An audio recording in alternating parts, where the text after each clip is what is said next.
Hello everyone, good morning. Morning, sir. Morning, boss. Morning. Good morning. आशा तो late join करेगी but आलोक कहाँ है अजय?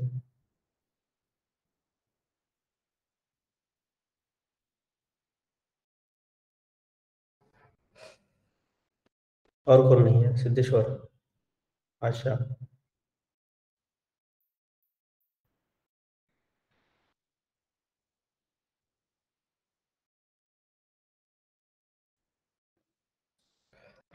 मोनिका, आपको हमने एक असाइनमेंट दी थी, राइट? हाँ सर, ग्रेडियंट डिसेंट रेडी है? ठीक है।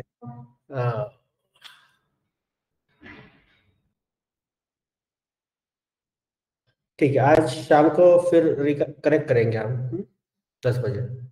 हाँ सर, ठीक है। ठीक है, थैंक यू मोनिका। चलो, मैं अपनी स्क्रीन शेयर कर रहा हूँ। आज प्रोबेबिलिटी जो भी हमारा बचा था वो कंप्लीट करेंगे along with expectation, expected values थोड़ी देखेंगे। एक्चुअली वो नेसेसरी नहीं है उतना डिटेल में जाना, कोई नहीं पूछेगा ये चीज, बट जितना हो सकता है उतना थोड़ा सा देख लेंगे हम एटलीस्ट, क्योंकि एक बार अभी हमने मैथ पढ़ लिया, मैथ और स्टैटिस्टिक्स, उसके बाद हम कभी नहीं पढ़ने वाले हो और कभी लगने वाला भी उतना ज्यादा नहीं है। वो इतना समझना काफी है कि चलो हमने अगर न्यूरल नेटवर्क बनाया है कुछ, तो उसका जो आउटपुट है वो प्रोबेबिलिटी वैल्यू आ रही है, उतने तक सफिशिएंट है एक्चुअली। ये जो है वो थोड़ा सा एक्स्ट्रा ही चल रहा है, बट ठीक है, अभी के लिए इसको भी हम कवर करेंगे। इसके बाद कुछ डिस्ट्रीब्यूशन है, जैसे बर्नौली हो गया, नॉर्मल डिस्ट्रीब्यूशन हो गए, वो डिस्ट्रीब्यूशन से कवर करेंगे हम, और उसके बाद फिर स्टार्ट शुरू करेंगे।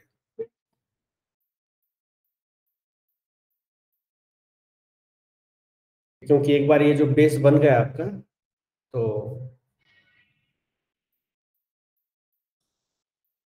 फिर हमें कभी ये फिर से देखना नहीं पड़ेगा ये concept.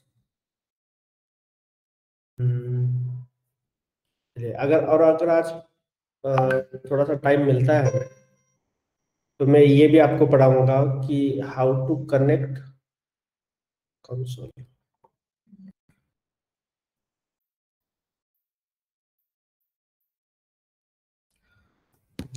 how to connect to EC2, okay, how to connect to EC2 using PEM key।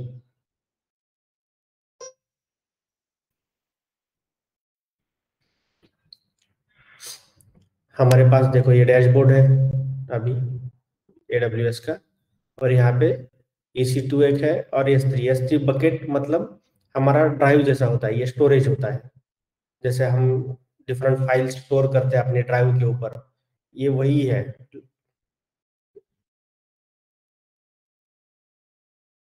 S3 का लॉन्ग फॉर्म क्या है, किसी को पता है? सिंपल स्टोरेज सर्विस कुछ, S3 बकेट,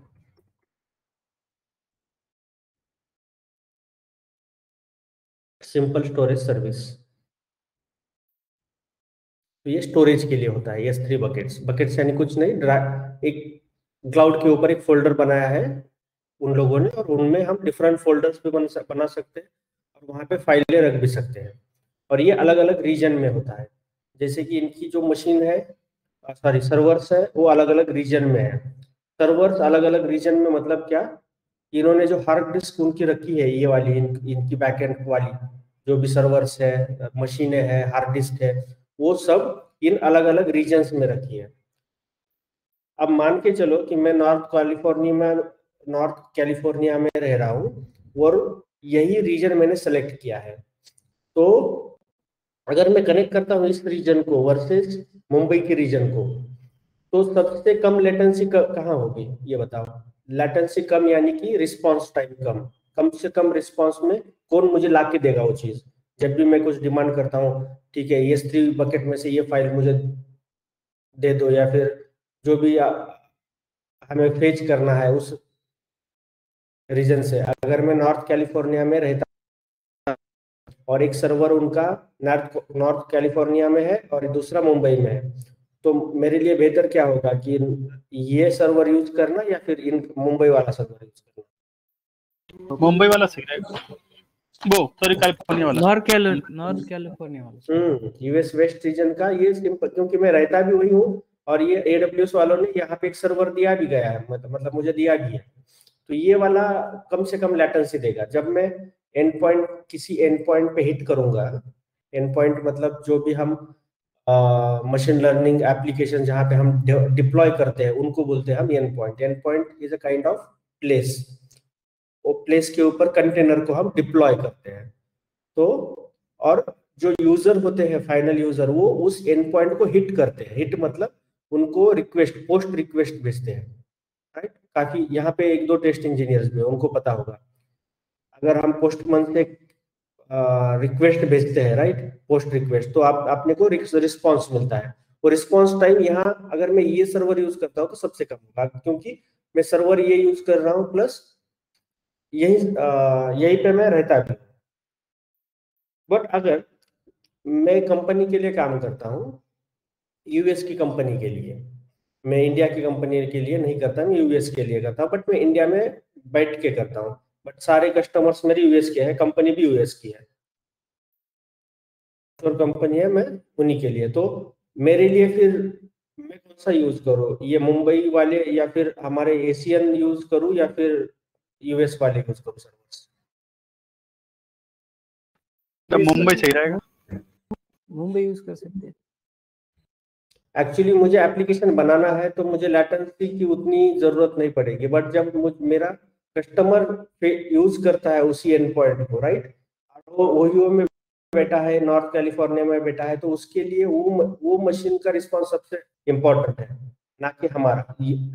अगर मैं एप्लीकेशन बना रहा हूँ, मान के चलो कि मैंने एक मशीन लर्निंग मॉडल बनाया और मैंने मुंबई साइड में डिप्लॉय किया, मेरे लिए टेस्टिंग करना आसान है, क्योंकि मैं तो क्या करूंगा, मैं डेवलपर हूँ तो मैं टेस्ट करूंगा, टेस्टिंग के लिए मुझे प्रेडिक्शन जल्दी जल्दी मिलेंगे। बट जब फाइनल यूजर यूज करेगा इसको, तो ये आएगी मुंबई में रिक्वेस्ट, और मैंने बोला है कि यूजर्स हमारे हैं यूएस वाले, तो मुंबई का सर्वर फिर फिजिबल है उनके लिए यहाँ तक आना रिक्वेस्ट को? नहीं सर। हाँ, डेवलपर के हिसाब से नहीं चलता हो, राइट, चीजें ये चलती है हमारा कस्टमर कहाँ पे है उनके हिसाब से हम सर्वर सेलेक्ट करते हैं। एक आध सेकंड 2 सेकंड लेट हुआ तो डेवलपर के लिए तो कोई मुश्किल नहीं है, क्योंकि मैं लाइफ टाइम, मतलब मैं एंड यूजर नहीं हूँ उसका, मैं सिर्फ बनाने वाला हूँ। यहाँ के लोग एंड यूजर्स है, जो भी यहाँ मतलब कि ईस्ट साइड में जो भी रहते हैं, उनके लिए ये दो सर्वर में से कौन सा भी एक सर्वर चूज करो आप। अगर वेस्ट साइड रहते हैं, कैलिफोर्निया वगैरह, ईस्ट साइड रहते हैं, न्यूयॉर्क, वाशिंगटन वगैरह, तो इनके लिए ये दो सर्वर्स काम आएंगे, ईस्ट वाले, और नहीं तो वेस्ट वाले, राइट। तो ये अलग अलग सर्वर्स है यहाँ पे, सर्वर रूम आपको पता होगा। और अब हम ये कनेक्ट कैसे करेंगे? EC2 इंस्टेंस क्या होता है? इलास्टिक क्लाउड कंप्यूटिंग होते ही है, मतलब कि एक वर्चुअल मशीन मतलब एक लैपटॉप। हमारा जो लैपटॉप है, मेरा जो आप लोकल में चल रहा हूँ, राइट, लोकल लैपटॉप है ये वाला। अब मैं लोकल लैपटॉप यूज नहीं करना चाहता, मैं एक्चुअली ये मशीन यूज करना चाहता हूँ, VM, उनकी VM, ताकि ये फास्ट है। अब फास्ट कैसे है, मैं कहाँ चूज देख सकता हूँ? यहाँ पे इंस्टेंसेस में, ये एक, इसको बोलते हैं कि इंस्टेंस, इस मशीन को बोलेंगे इंस्टेंस, ये मशीन है। अब मशीन में जनरली एक तो विंडोज होती है या फिर लिनक्स होती है। यहाँ पे जनरली हम लिनक्स यूज करते हैं। ये देखो, ये लिनक्स मशीन है। लिनक्स का सर्वर ब्लैक होता है, राइट, ये टर्मिनल जैसा, टर्मिनल। अब यहाँ पे अगर आपके पास टर्मिनल है तो आप डायरेक्टली एक्सेस कर सकते हो, नहीं तो आपको पुट्टी डाउनलोड करना पड़ेगा और यहाँ से और कनेक्ट करना पड़ेगा। अब यहाँ पे ये जो मैं अगर मैं एलएस करता हूँ, कुछ भी करता हूँ, तो ये मेरी लोकल की फाइल है, राइट। अगर मुझे इस मशीन को कनेक्ट करना है लोकली यहाँ पे, या फिर सीधा, देखो मैं क्या करता हूँ, इसको सेलेक्ट किया इंस्टेंस। अब मैं क्या करता हूँ, इस VM को शुरू करता हूँ। देखो ये शुरू हो रही है, मतलब ये लैपटॉप शुरू हो रहा है, राइट। ये वर्चुअल मशीन शुरू हो रही है, और ये वर्चुअल मशीन कैसी है, T2X लार्ज है, एक्स्ट्रा लार्ज है, मतलब काफी बड़ी है ये मशीन। इसकी कॉस्टिंग भी काफी आती है।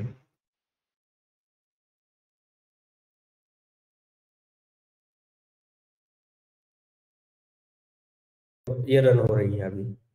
अब ये रन हो रही है, तो इसको कनेक्ट फिर ऐसे किया जाता है। एक तो SSH क्लाइंट से करो, या फिर डायरेक्ट यहीं पे UI में करो। अगर UI में करता हूँ तो एक्चुअली ये नहीं हो रहा है, UI में देखेंगे होता है क्या, नहीं हो रहा है। तो यहाँ पे एक ब्लैक स्क्रीन आती है, मतलब कि ये टर्मिनल ओपन होता है, ये वाला, राइट। यही यही टर्मिनल मान के चलो कि यहाँ पे ओपन हो गया है। और दूसरा तरीका क्या है, एक तो UI में यूज करो उसको, नहीं तो फिर लोकल में कनेक्ट करो, आपके लोकल में कहीं पे भी, गिट बैश में करो, पुट्टी में करो, या फिर टर्मिनल में करो। मैक यूज करते हो आप तो कहीं पे भी करो, कहीं पे भी वो चल जाएगा जहाँ पे आपका टर्मिनल है। और इसको अगर बंद करना है इंस्टेंस को, तो मैं फिर से सेलेक्ट करूंगा, क्योंकि अगर ये कंटिन्यू चलता रहा तो कॉस्टिंग बढ़ जाएगी, तो इसको स्टॉप करना पड़ेगा। मैं बाद में बताऊंगा कि how to connect with the help of पेम की। पेम की एक दी जाती है, वो हम बाद में एक्चुअली प्रकाश नहीं है, क्योंकि ये मैं रिकॉर्ड नहीं कर सकता। हम्म, ठीक है, देखेंगे उसका। T2 extra large, T2 extra large pricing, pricing देख लेंगे इसकी कैसी कैसी आती है।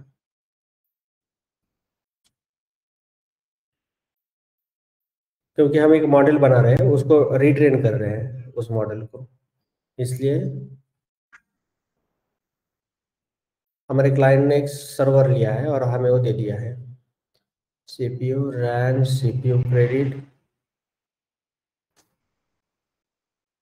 डिमांड, T2 नैनो, एक T2 एक्स्ट्रा लार्ज लिया है, राइट। ये वाला ही सब। तो on demand price per hour 0.18 dollars per hour का भी, ठीक है। ये वाला आप चेक कर सकते हो कि कितना कितना कॉस्ट आता है इन मशीन्स का। और T2 का इनका कॉन्फ़िगरेशन क्या है, हम अब हम स्पेसिफिकेशंस देखेंगे अगर है तो। CPU कितना है, मेमोरी 416 पर CPU मेमोरी कितनी है, GPU इसमें नहीं है, moderate, none, true, false, extra large. अब इसमें भी काफी समय लगेगा हमें ट्रेनिंग के लिए, लगभग हो सकता है 3 या 4 घंटे लगे एक मॉडल को ट्रेन होने में। वो उतनी एम्बेडिंग्स क्रिएट करनी है, मैं वो बाद में बता दूंगा आपको भी।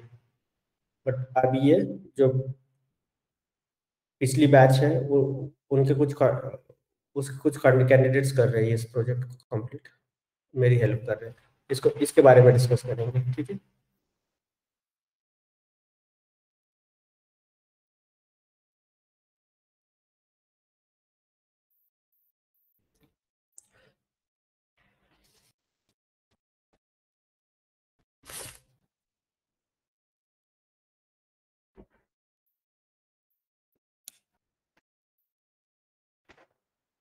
चलो,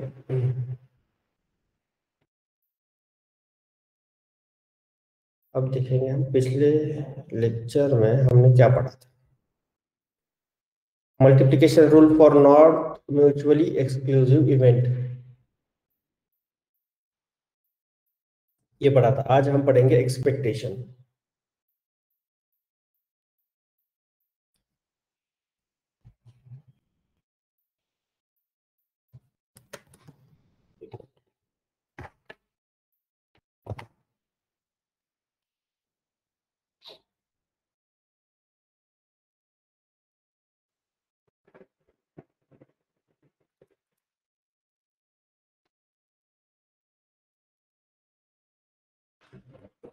एक्सपेक्टेशन। उसके पहले थोड़े से दो कंसेप्ट पढ़ लेंगे। एक तो रैंडम वेरिएबल्स क्या होते हैं, रैंडम एकदम लेमन टर्म है, क्योंकि ये फिर से डिटेल में पढ़ेंगे हम स्टैटिस्टिक्स में। रैंडम वेरिएबल क्या होता है, कोई भी एक नंबर, उनको बोलेंगे हम रैंडम वेरिएबल। कोई भी रैंडम नंबर्स को हम बोलेंगे रैंडम वेरिएबल्स। तो रैंडम वेरिएबल्स भी दो प्रकार के होते हैं। एक तो होते हैं डिस्क्रीट, राइट, हमें पता है वो, हमने देखा भी था पहले। और दूसरे होते हैं, कोई किसी को याद है, Vivekananda? Continuous. Very good, continuous. Discrete का मतलब क्या है, जैसे कि हम लेबल्स 0 1 क्लासिफिकेशन। हाँ, डिस्क्रीट का मतलब हम उसको गिन सकते हैं, we can count, countable. Countable मतलब अगर किसी एक कॉलम में, कॉलम क्या है, रैंडम वेरिएबल है हमारा, ठीक है। कोई भी एक कॉलम, जैसे कि सेक्स एक कॉलम हो गया, तो ये हमारा रैंडम वेरिएबल है। ये ये रैंडम वेरिएबल है, किस नेचर का है, डिस्क्रीट है, क्योंकि इसमें दो ही वैल्यू है जो हम गिन सकते हैं। एक तो मेल है, फीमेल है, बस दो ही वैल्यू है। बट एक कॉलम ऐसा है कि यहाँ पे हाइट दी गई है, तो किसी की 6.4 है, किसी की 6.1 है, 6.23 है, 43 है, 12 है। ऐसे अगर किसी पर्टिकुलर रेंज में यहाँ से यहाँ तक, मतलब 4 फीट से 7 फीट के बीच में इंडियन लोगों की हाइट है, बट यहाँ पे जो नंबर्स है वो इनफाइनाइट है, अगिनत नंबर्स है, दीज आर नॉट काउंटेबल, हम वो गिन नहीं सकते। 1 2 3 4 करके गिनते हैं ना हम, वैसे गिन नहीं सकते। तो ये काफी, अगर इसकी वैल्यू काउंट्स डालता हूं मैं तो काफी लंबी आती है वैल्यू काउंट्स, इसलिए इसको बोलेंगे हम कंटिन्यूअस वेरिएबल। इस हाइट को, हाइट कॉलम जो है, अब हाइट कॉलम को बोलेंगे हम कंटिन्यूअस वेरिएबल।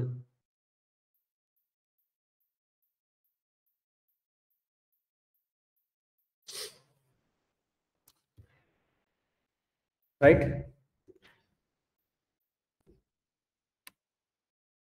यहां तक सबको पता है एक्सपेक्टेशन। अब हम देखेंगे एक्सपेक्टेशन क्या होता है।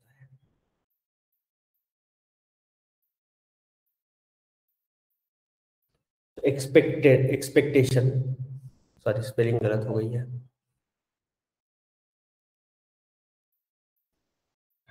Expectation, right. तो इसमें एक्सपेक्टेड वैल्यू क्या होती है हम देख लेंगे। दी एक्सपेक्टेड प्रोबेबिलिटी शुरू है, ठीक है। किसी को अगर डाउट है तो क्या क्या टॉपिक शुरू हो गया है, प्रोबेबिलिटी की कुछ कंसेप्ट बाकी है। The expected value of random variable, कोई भी एक रैंडम वेरिएबल का एक्सपेक्टेड वैल्यू क्या होता है, तो ये होता है is the weighted average of all possible values of the variable, is the weighted average of all possible values of the variable। अच्छा, वेटेड का मतलब क्या है यहाँ पे, यहाँ पे वेटेड एवरेज का मतलब ये होती है probability of that variable taking a specific value, probability of variable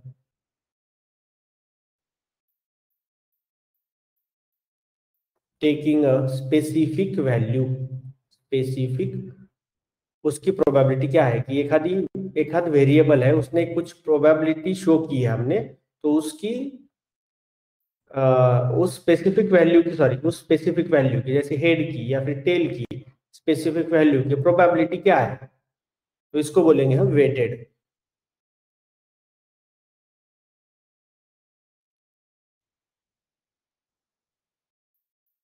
मैं एक एग्जाम्पल दूंगा आपको कि expected value of discrete random variable क्या होता है, डिस्क्रीट की एक्सपेक्टेड वैल्यू कैलकुलेट और कंटिन्यूअस की कैसे कैलकुलेट की जाती है, ये दोनों अलग अलग कैलकुलेट की जाती है अलग अलग वे से। तो एक मान के चलो कि x एक वेरिएबल है हमारे पास, मतलब ये सेक्स की जगह पे x नाम लिख दिया मैंने, x एक वेरिएबल है that takes only two values 1 and 2, मतलब मेल और फीमेल दो ही वैल्यूज ली है। अगर दो वैल्यूज है तो उसकी प्रोबेबिलिटीज एक्चुअली 1 की प्रोबेबिलिटी है 0.4 और 2 की प्रोबेबिलिटी है 0.6।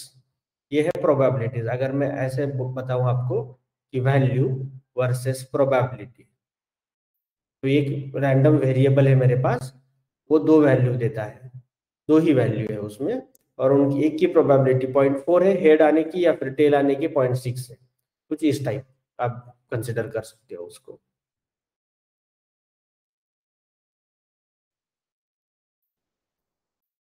तो उसकी एक्सपेक्टेड वैल्यू क्या हुई, तो ये जो प्रोबेबिलिटीज है सारी प्रोबेबिलिटीज मिलके अप टू 1 होनी चाहिए, ठीक है, मतलब कि 1 होनी चाहिए, 0.4 प्लस 0.6 1। अब expected value of this random variable कैसे कैलकुलेट किया जाता है, तो उसका एक फॉर्मूला है।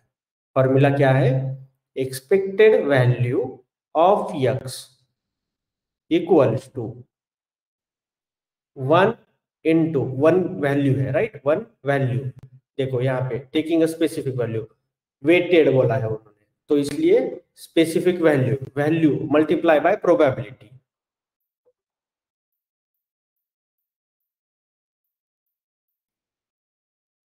Point 4 plus 2 into 0.6 equal to 1.6 is the expected value. Expected if the probabilities of 1 and 2 were the same, then the expected value would be कितना होगा फिर, अगर सेम है तो ये दोनों वैल्यू अगर सेम है तो 1 into 0.5 2 into 0.5 तो हो गया 1.5। तो इसलिए ये जब ये प्रोबेबिलिटीज की वैल्यू चेंज होती है तब हमें एक्सपेक्टेड वैल्यूज भी अलग अलग मिलती है।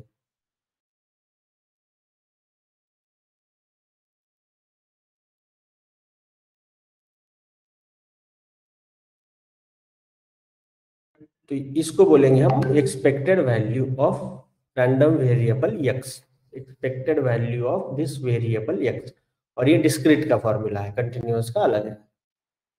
तो डिस्क्रीट का फॉर्मूला क्या हो गया, फिर जनरलाइज मैं करना चाहूंगा तो ये बन गया आपका e of x equals to summation of xi and probability of xi मतलब ये नंबर, ये आउटपुट, xi मतलब ये आउटपुट, और प्रोबेबिलिटी ऑफ 1 कितनी है, प्रोबेबिलिटी ऑफ 1.4, तो ये प्रोबेबिलिटी ऑफ xi। तो ये हो गया आपका एक्सपेक्टेशन का फॉर्मूला फॉर डिस्क्रीट वेरिएबल। इतना भी समझ में आए तो भी सफिशिएंट है, इसके आगे जो भी समझाऊंगा जरूरी नहीं है कि वो आपको समझना ही है।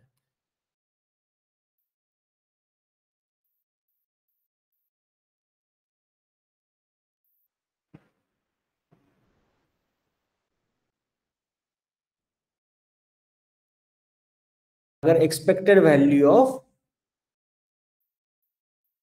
कंटिन्यूअस वेरिएबल चेक करना है हमें, expected value of continuous random variable,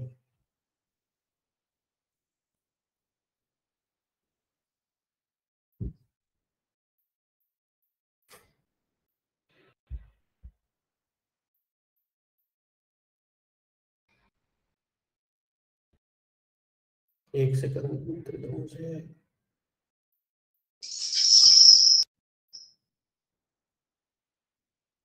ठीक है, चलो, expected value of continuous random variable, ये लॉजिक सेम है बट मेथड डिफरेंट है। अब यहाँ पे क्यों क्यों डिफरेंट है? क्योंकि we know that continuous random variables can take uncountably infinite many values. Specific value नहीं है यहाँ पे कोई स्पेसिफिक, क्योंकि हमने देखा है value multiply by probability of value is nothing but expected value of x, ये देखा है हमने। बट एक्चुअली यहाँ पे वैल्यू अनगिनत है, कंटिन्यूअस है, इसके लिए इतना सिंपल फॉर्मूला में वो नहीं बैठेगा कंटिन्यूअस रैंडम वेरिएबल में। तो इसलिए यहाँ पे जो यूज हुआ है वो यूज हुआ है एक कंसेप्ट, इसको बोलते हैं हम probability density function. Probability density function. अब ये प्रोबेबिलिटी फंक्शन क्या देता है, ये आउटपुट क्या देगा ये प्रोबेबिलिटी डेंसिटी फंक्शन? तो ये क्या आउटपुट देता है? इट स्पेसिफाइज द प्रोबेबिलिटी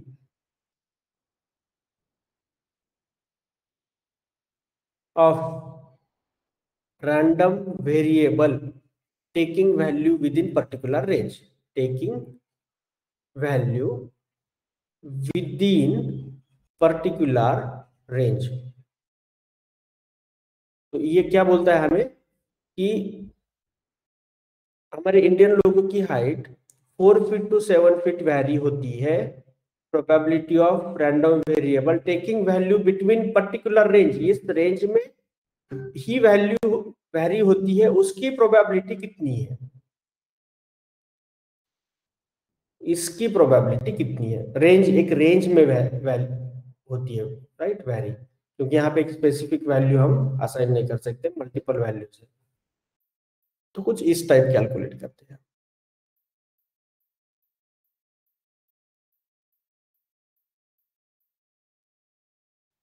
जैसे एक प्रोबेबिलिटी वैल्यू है, सॉरी, जैसे एक रैंडम वेरिएबल है। अब रैंडम वेरिएबल में, कोई भी एक रैंडम वेरिएबल में एक कॉलम में हमारे पास 5 से लेके 10 तक कोई भी एक वैल्यू है, 5 से लेके 10 तक,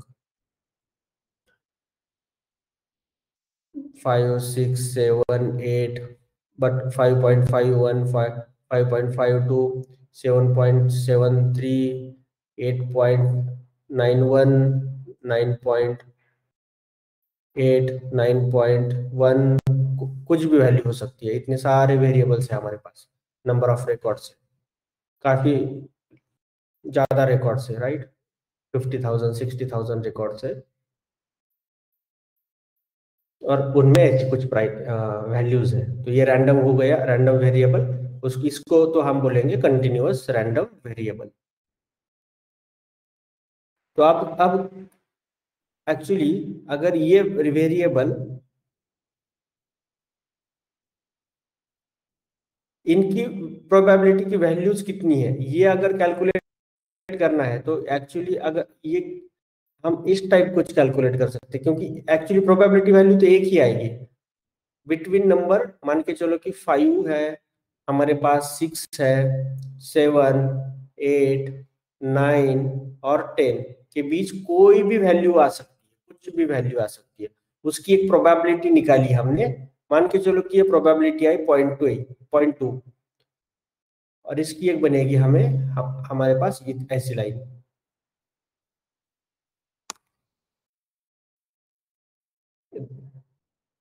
यहां तक, राइट, और उसकी प्रोबेबिलिटी है 0.19 0.1925 0.1975 टू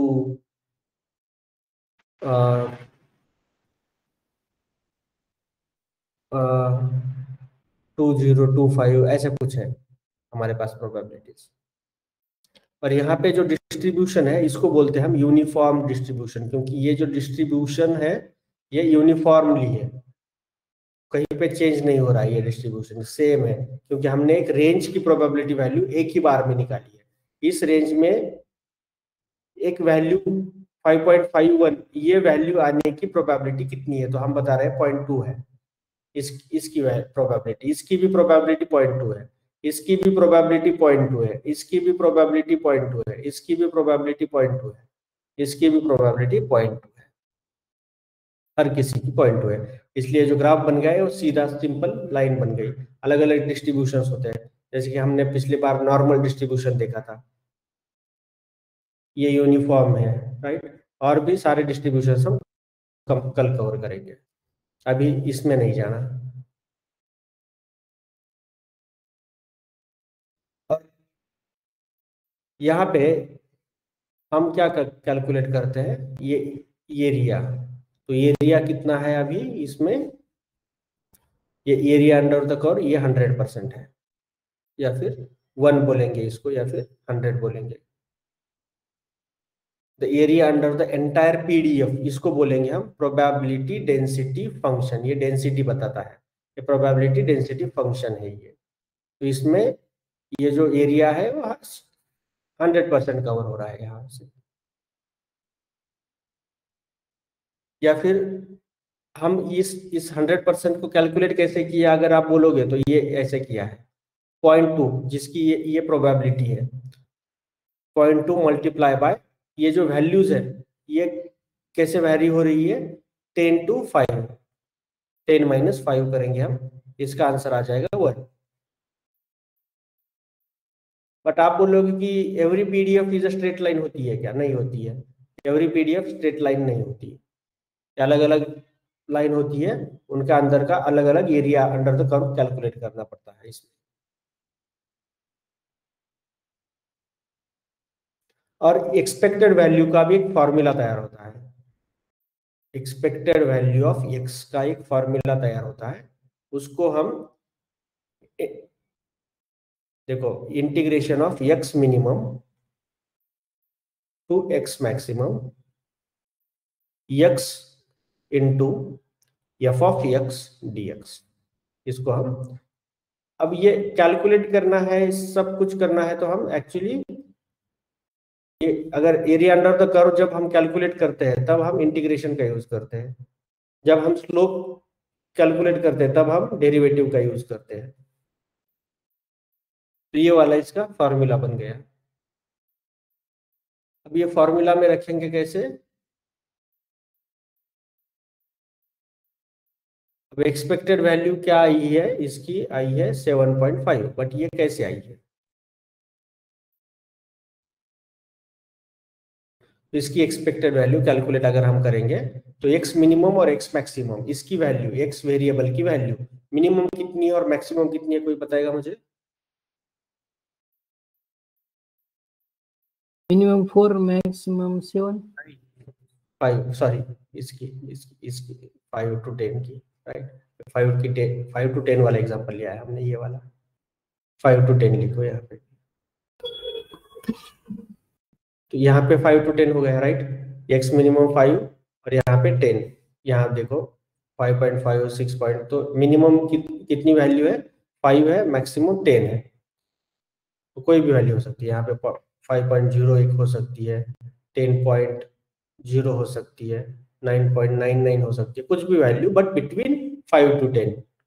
ये वाला हमें पता, एक्चुअली ये पता है हमें। अब ये कैसे पता कर सकते हो, DF of RV, let's say RV dot max dot min अगर कर दिया आपने, तो मिनिमम और मैक्सिमम वैल्यू निकलेगी हमारी, राइट, इस कॉलम की।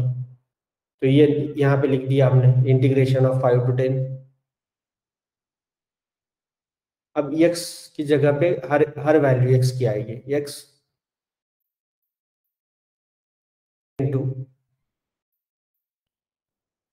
0.2 into D x, F of x कितना है, प्रोबेबिलिटी निकालिए, तो मान के चलो कि प्रोबेबिलिटी आ गई 0.2।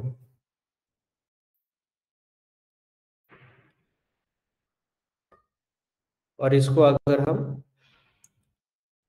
अब ऐसे भी लिख सकते हैं इसको, right, 0.2 multiply bye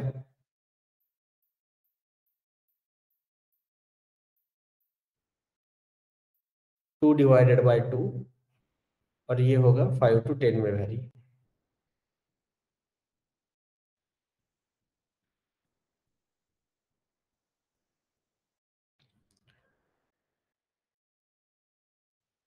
expected value of x equals to, क्या किया था हमने, 5 to 10 x into 0.2 into D X equals to 0.2 into 2/2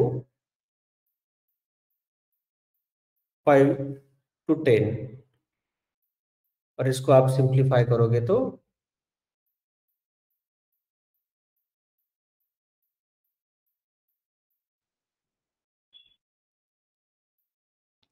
0.1 x square, इस टाइप में हम लिख सकते हैं इसको, 5 to 10 और इक्वल्स टू 0.1 इंटू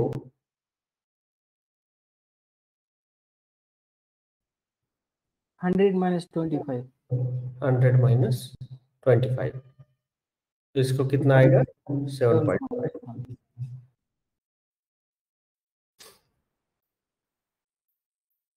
ठीक है, तो ये 7.5, सिंपली ये इक्वेशन सॉल्व करो, इंटीग्रेशन का इक्वेशन, और आपको मिल जाएगा।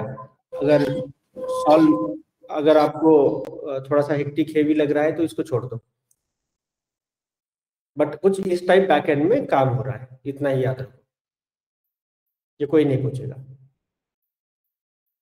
बट एल्गोरिदम एक्सपेक्टेड वैल्यू क्या होती है, एक्सपेक्टेड वैल्यू एक्चुअली एल्गोरिदम में यूज नहीं करते हम, ठीक है, वेटेड एवरेज और एक्सपेक्टेड वैल्यू यूज नहीं करते, बस प्रोबेबिलिटी के कुछ कंसेप्ट है। अगर आपको कुछ फर्दर रिसर्च करनी है, आपका कुछ खुद का एल्गोरिदम बनाना है, मतलब उस टाइप कुछ रिसर्च वर्क करना है, तो ये काम आता है, अदरवाइज नॉर्मल डेटा साइंटिस्ट के लिए ये काम नहीं आता। हम डेटा साइंटिस्ट सिर्फ एल्गोरिदम को फिट करते हैं। डेटा साइंटिस्ट क्या करता है कि एल्गोरिदम बनाया है किसी ने, एल्गोरिदम उसको सिर्फ फिट करने का काम करेगा, एल्गोरिदम फिट करने का हमारे डेटा के ऊपर। ये कैसे वर्क हो रहा है क्या नहीं, वो अंदर की बात है। ये हम एक्चुअली मॉडिफाई वगैरह थोड़ा सा करते हैं, हाइपर पैरामीटर्स ट्यून करते हैं, बट इसको बनाते नहीं है हम। हाइपर पैरामीटर वगैरह यूज कर सकते हैं, बट इसको बनाते नहीं, बनाने वाले रिसर्चर्स।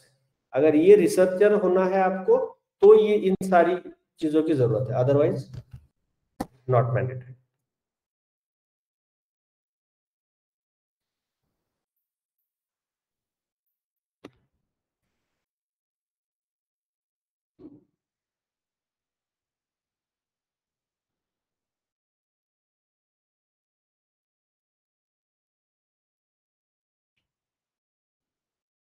अब एक एग्जांपल एक्सपेक्टेड वैल्यू का हम दे तो हम कैसे दे सकते हैं।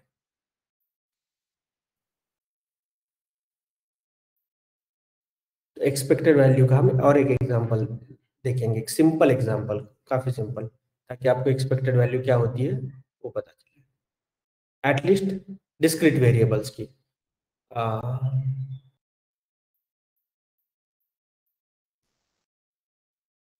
चलो क्वेश्चन है एक, find the expected value of outcome, expected value of outcome when roll is die, when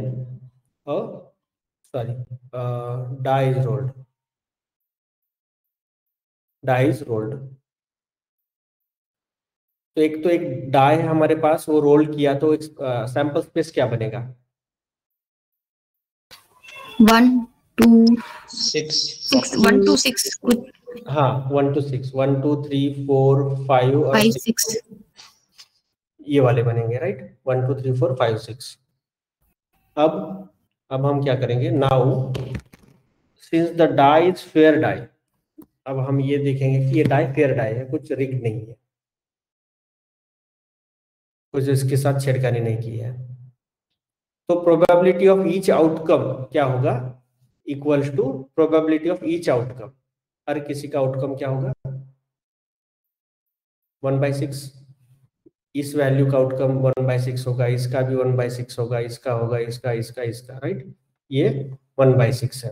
अभी हमारे पास एक फॉर्मूला है, expected value of x equals to summation of xi into probability of xi, simple formula. तो यहाँ पे क्या होगा, summation of बोला है, तो expected value of x equal to probability of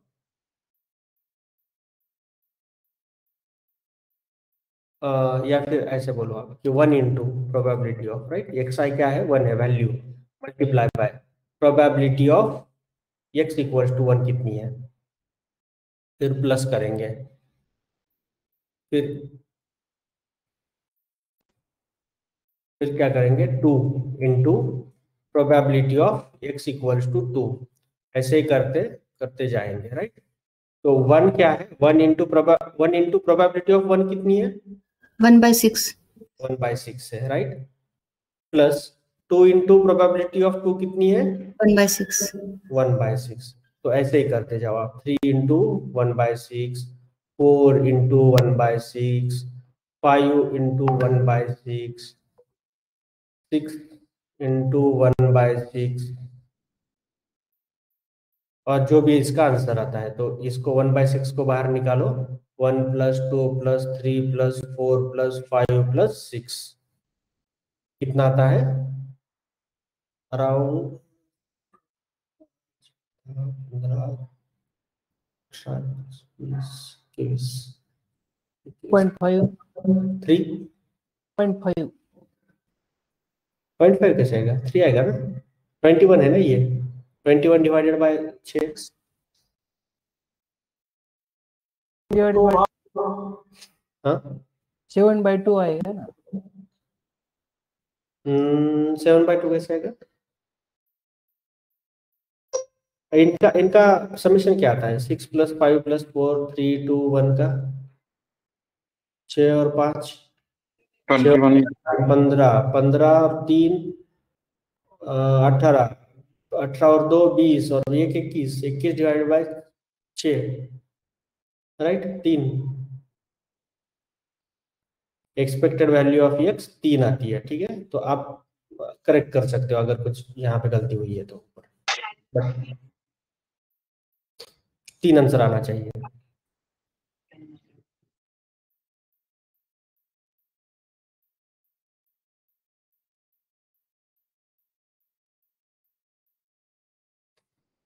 और एक देखेंगे हम एग्जांपल,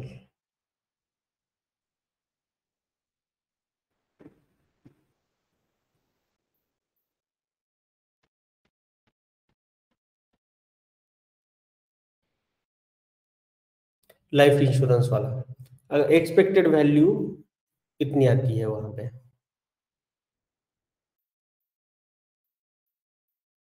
लाइफ इंश्योरेंस में। अब देखो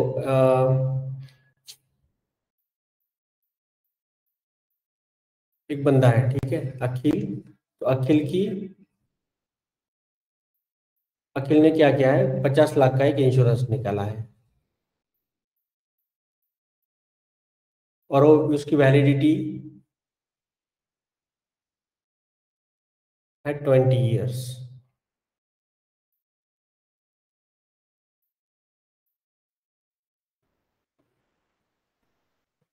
अगर कुछ भी 20 साल में होता है तो उसकी फैमिली को 50 लाख मिलेंगे,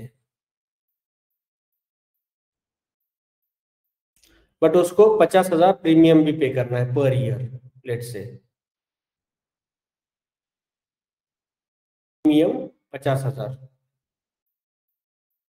50,000 प्रीमियम फॉर 10 ईयर्स करना है पे।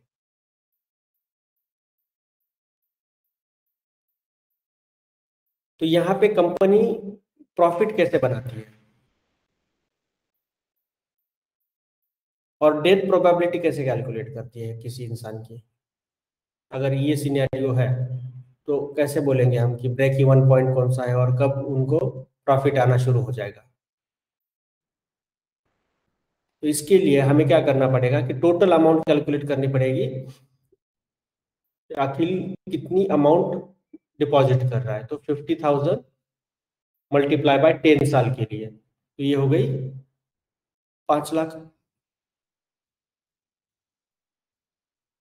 इंश्योरेंस पॉलिसी कितनी है, 50 लाख की है, द रेशियो कितना हुआ फिर 5 lakh divided by 50 lakh equal to 1/10। इसका मतलब क्या हुआ, इस 1/10 का मतलब क्या हुआ, this means for 10 rupees of insurance they are getting 1 rupee premium. तो इसका मतलब कंपनी को अगर 10 रुपए देना है किसी को, तो 1 रुपए प्रीमियम मिल रहा है उनको उसका। तो एक्चुअली अगर 1 रुपए ले रहे हैं और 10 रुपए देना है, तो इनके पास कितने बंदे होने चाहिए लेने के लिए, तो 10 लोग होने चाहिए एटलीस्ट, तब ये आएंगे ब्रेक इवन पे, मतलब ना प्रॉफिट ना लॉस, राइट। तो अखिल की मरने की प्रोबेबिलिटी कितनी है यहाँ पे, तो ये होनी चाहिए कम से कम प्रोबेबिलिटी ऑफ अखिल डाइंग, ये कितनी होनी चाहिए अगर 1/10 है तो, कि किससे कम होनी चाहिए, तब कंपनी को प्रॉफिट मिलेगा या फिर ब्रेक इवन पॉइंट अचीव होगा।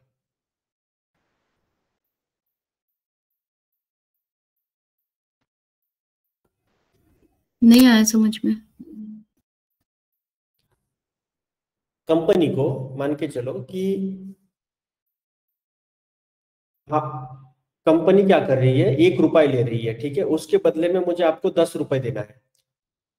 मैं क्या कर रहा हूँ, मैं कंपनी हूँ, आशा से मैं 1 रुपए ले रहा हूँ, बदले में उनको मुझे 10 रुपए देनी है। बट मेरा प्रॉफिट कब होगा, जब मैं 10 कस्टमर एटलीस्ट जोड़ूंगा, तब मैं 1 के पैसे दे सकता हूँ, राइट। अगर कोई गलती से मर गया तो मुझे वापस भी तो देने हैं पैसे, राइट। राइट। तो अगर मैं 1 से ही लेता हूँ मान के चलो, और वो गलती से मर गया कस्टमर, तो मेरा तो लॉस है। बाकी कहाँ से लेके आऊंगा पैसे, तो उन्हीं के पैसे उन्हीं को दे रहा हूँ, तो उन्हीं के पैसे उन्हीं को देना चाहता हूँ मैं, तो कितने कस्टमर्स मुझे जुटाने पड़ेंगे, 10 कस्टमर कम से कम जुटाने पड़ेंगे, तब ये 10/10 1 हो जाएगा, और ना फायदा होगा मुझे ना नुकसान होगा उस केस में। तो मैं क्या कंसिडर कर रहा हूँ, अखिल की मरने की प्रोबेबिलिटी में कैसी कितनी कैलकुलेट कर रहा हूँ, तो ये होनी चाहिए एक्चुअली 0.1 से कम, तब मैं ये अचीव कर पाऊंगा। मैं अगर ये अज्यूम करता हूँ कि probability of Akhil dying is less than और इक्वल टू 0.1 है, तो ही मुझे, अगर ये मैं यूज करता हूँ तो फायदा हो, या फिर एटलीस्ट नुकसान नहीं। ये 0.1 क्या ऐसे 1/10 ये डिवाइड किया तब आया? हाँ, 1/10 डिवाइड किया तब 0.1 आया। तो ये कम से कम कितना होना चाहिए, उसकी probability of dying is less than और इक्वल टू 0.1 होनी चाहिए। अगर इस सब में इसमें क्राइटेरिया में बैठता है तो मैं ये इतना प्रीमियम उसको चार्ज करूंगा। अगर डाइंग की प्रोबेबिलिटी थोड़ी भी बढ़ती है इससे, तो ये प्रीमियम एक्चुअली मुझे बढ़ाना पड़ेगा। जैसे कि स्मोकर्स के लिए प्रीमियम थोड़ा सा ज्यादा होता है, उनकी प्रोबेबिलिटी ऑफ डाइंग लेट से 0.1 की जगह के 0.1 नहीं है, 0.19 है, या फिर 0.2 है उनकी प्रोबेबिलिटी मरने की,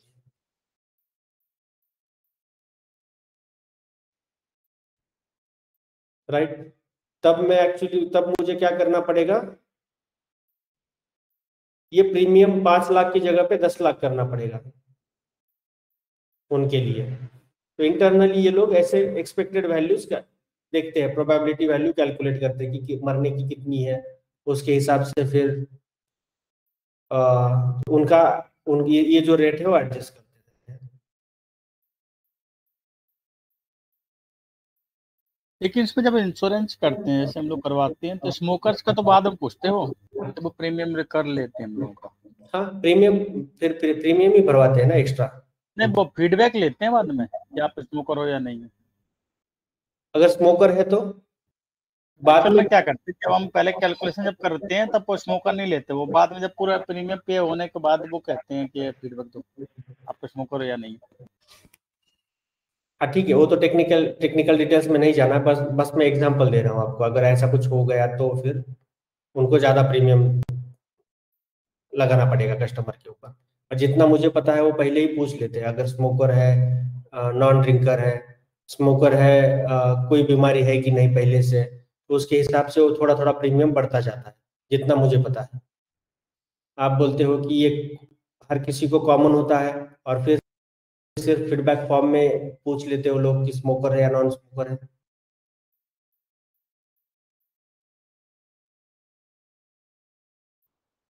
तो शायद मुझे नहीं लगता कि बाद में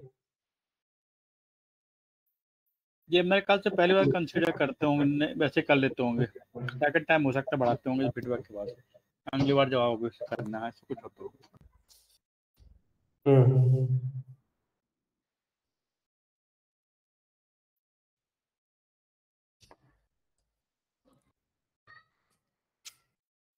ठीक है, और एक एग्जांपल देखेंगे इसका।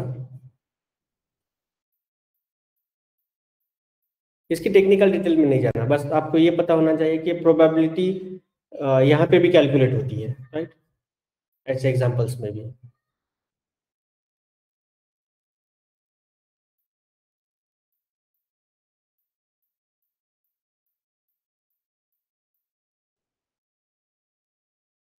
वैसे ही एक एग्जांपल दिया है हमने भी, एक्सपेक्टेड वैल्यू लॉटरी टिकट का। चलो वो आपके लिए होमवर्क होगा।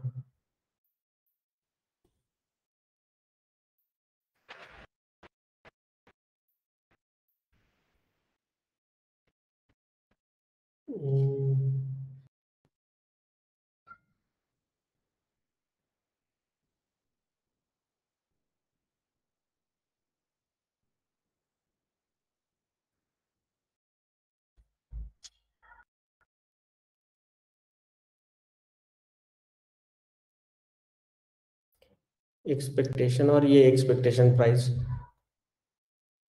तो ये एक्सपेक्टेशन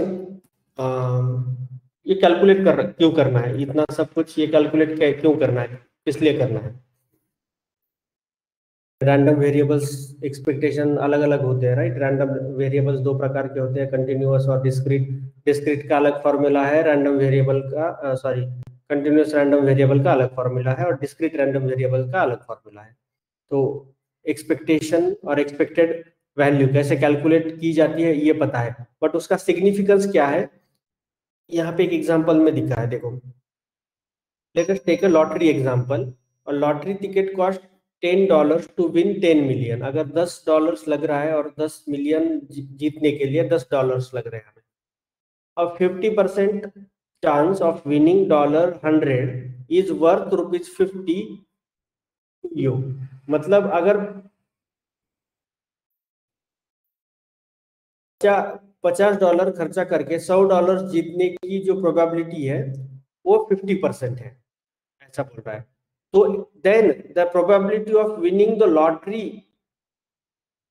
तो ये लॉटरी जीतने की $10 मिलियन की लॉटरी जीतने की प्रोबेबिलिटी कितनी है आपकी? तो ये हो गई 0.0000001, 10 डिवाइडेड बाय 10 मिलियन जो भी है एक्सपेक्टेड वैल्यू।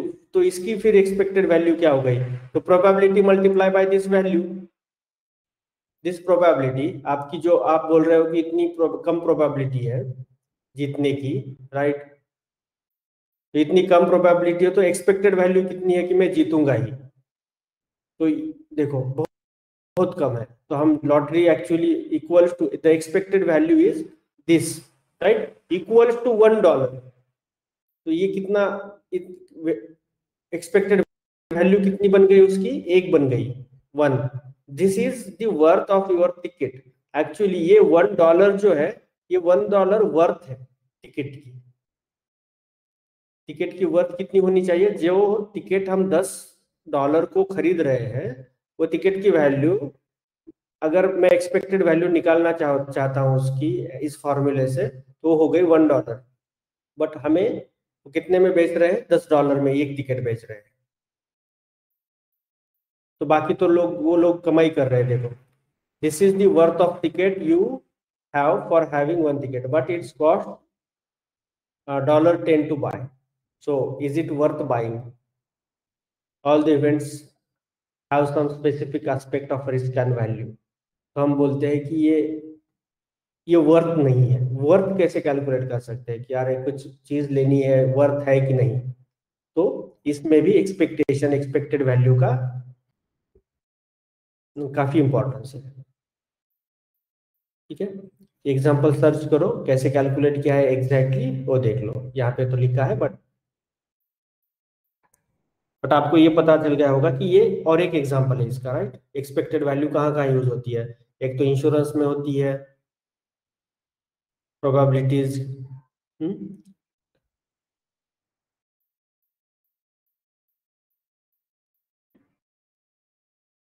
लॉटरी में होती है, काफी एग्जांपल्स है। इसमें इंटरव्यू में रिलेटेड कुछ होता है इसमें उस वाले से? क्या क्या बोले इसमें आप? इंटरव्यू में इससे रिलेटेड क्या पूछते हैं? नहीं, कुछ नहीं। इस मैंने हम जब डिस्कस कर रहे थे प्रोबेबिलिटीज के बारे में, राइट? तो प्रोबेबिलिटीज के 2-3 क्वेश्चंस पूछे थे मैंने। What is the probability of getting the sum 5 when you roll 2 dice together?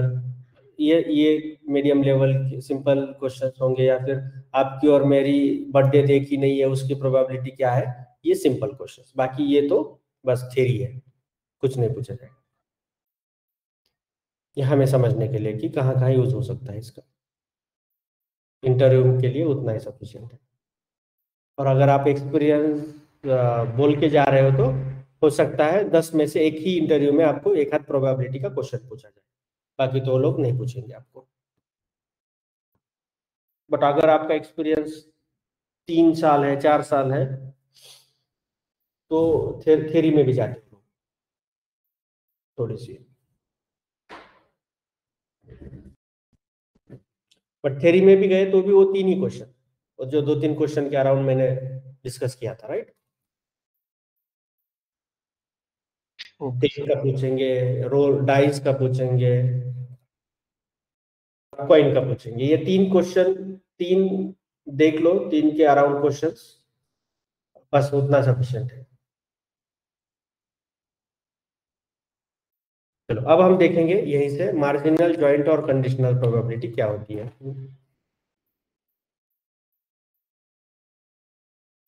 Survey was carried out 500 strangers in London's West End to determine people's favorite sports. The options were football, rugby, and rest was grouped together in other. तो result क्या है देखो, सर्वे conducted with 500 strangers. 500 लोग सर्वे में participate कर रहे हैं यहाँ पे, और उनका फेवरेट स्पोर्ट बता रहे हैं। हर कोई अपना अपना फेवरेट स्पोर्ट बता रहा है। तो टोटल लोग 500 है, मेल 270 है, फीमेल टोटल कितनी है? 230 है। तो 120 मेल को फुटबॉल पसंद है, 75 फीमेल को फुटबॉल पसंद है। तो फुटबॉल वाले लोग कितने हैं? 195 है टोटल। ही रग्बी मेल वाले लोग, 100 मेल लोगों को रग्बी पसंद है, 25 फीमेल्स को रग्बी पसंद है। तो टोटल रग्बी वाले फैन कितने हो गए? 125। और जो अदर स्पोर्ट्स पसंद है, 50 मेल्स को अदर स्पोर्ट पसंद है, जो कि फुटबॉल भी नहीं है, रग्बी नहीं है, दूसरा कुछ और है। वैसे ही फीमेल 130 है। तो उनका अदर स्पोर्ट्स के फैन लोग कितने हैं? 180 है। तो इस टाइप इसको आप बना सकते हो। तो ये हो गया अपना mark display table, result table.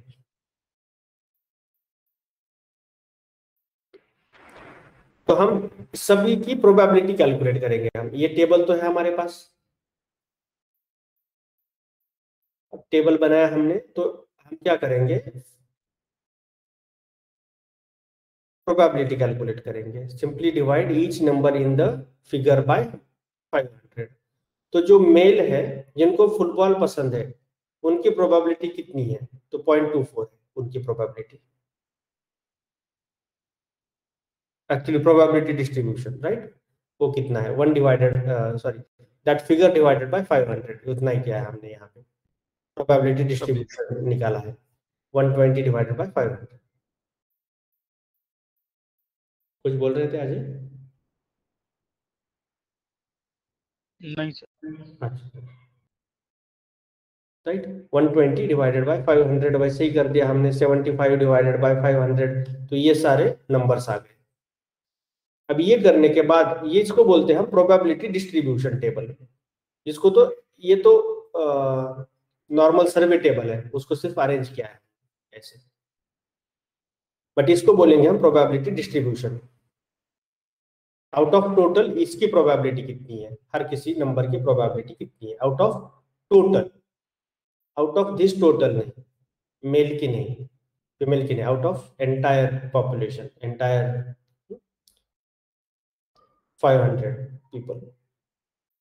तो इसकी आप ज्वाइंट प्रोबेबिलिटी कैलकुलेट करेंगे हम कि ज्वाइंट प्रोबेबिलिटी किसको बोलते हैं।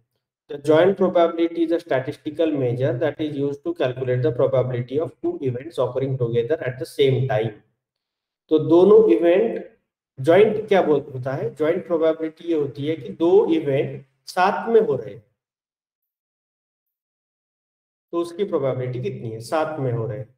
तो P of A and B, या फिर ऐसे बोलो P ऑफ A, B। मतलब क्या कि we can see that joint probability of someone being a male and liking a football is 0.24। मतलब वो मेल भी है और वो फुटबॉल को लाइक भी करता है, उनकी प्रोबेबिलिटी कितनी है, तो 0.24 है। अब जॉइंट प्रोबेबिलिटी ऑफ, मुझे बताओ joint probability of female and rugby, what is the joint probability of female and rugby?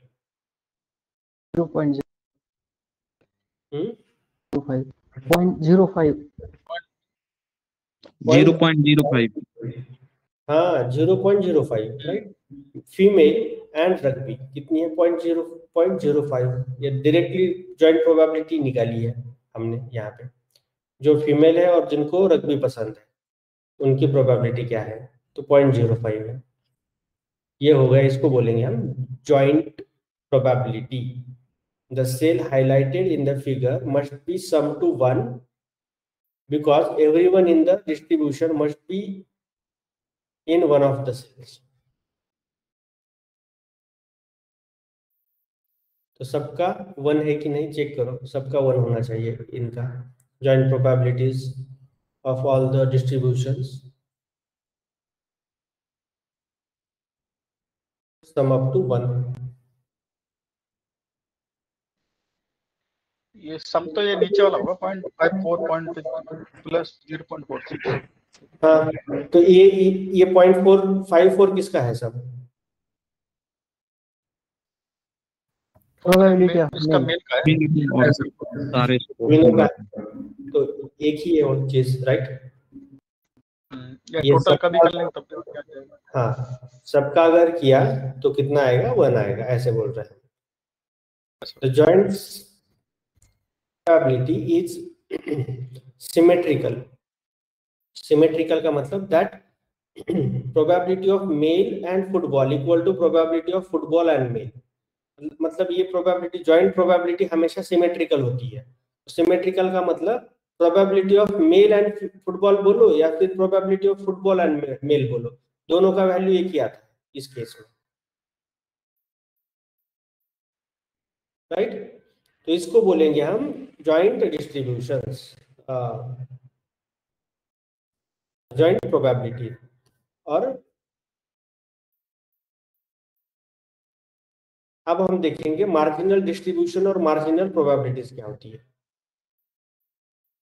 तो मार्जिनल डिस्ट्रीब्यूशन मतलब मार्जिन के ऊपर जो भी नंबर्स है। अब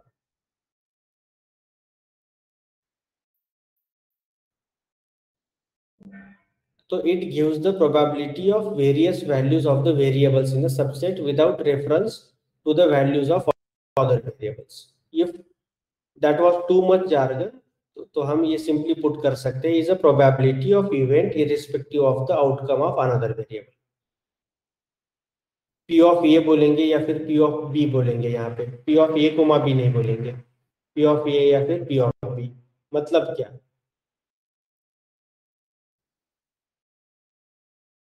marginal probabilities appear in the margin।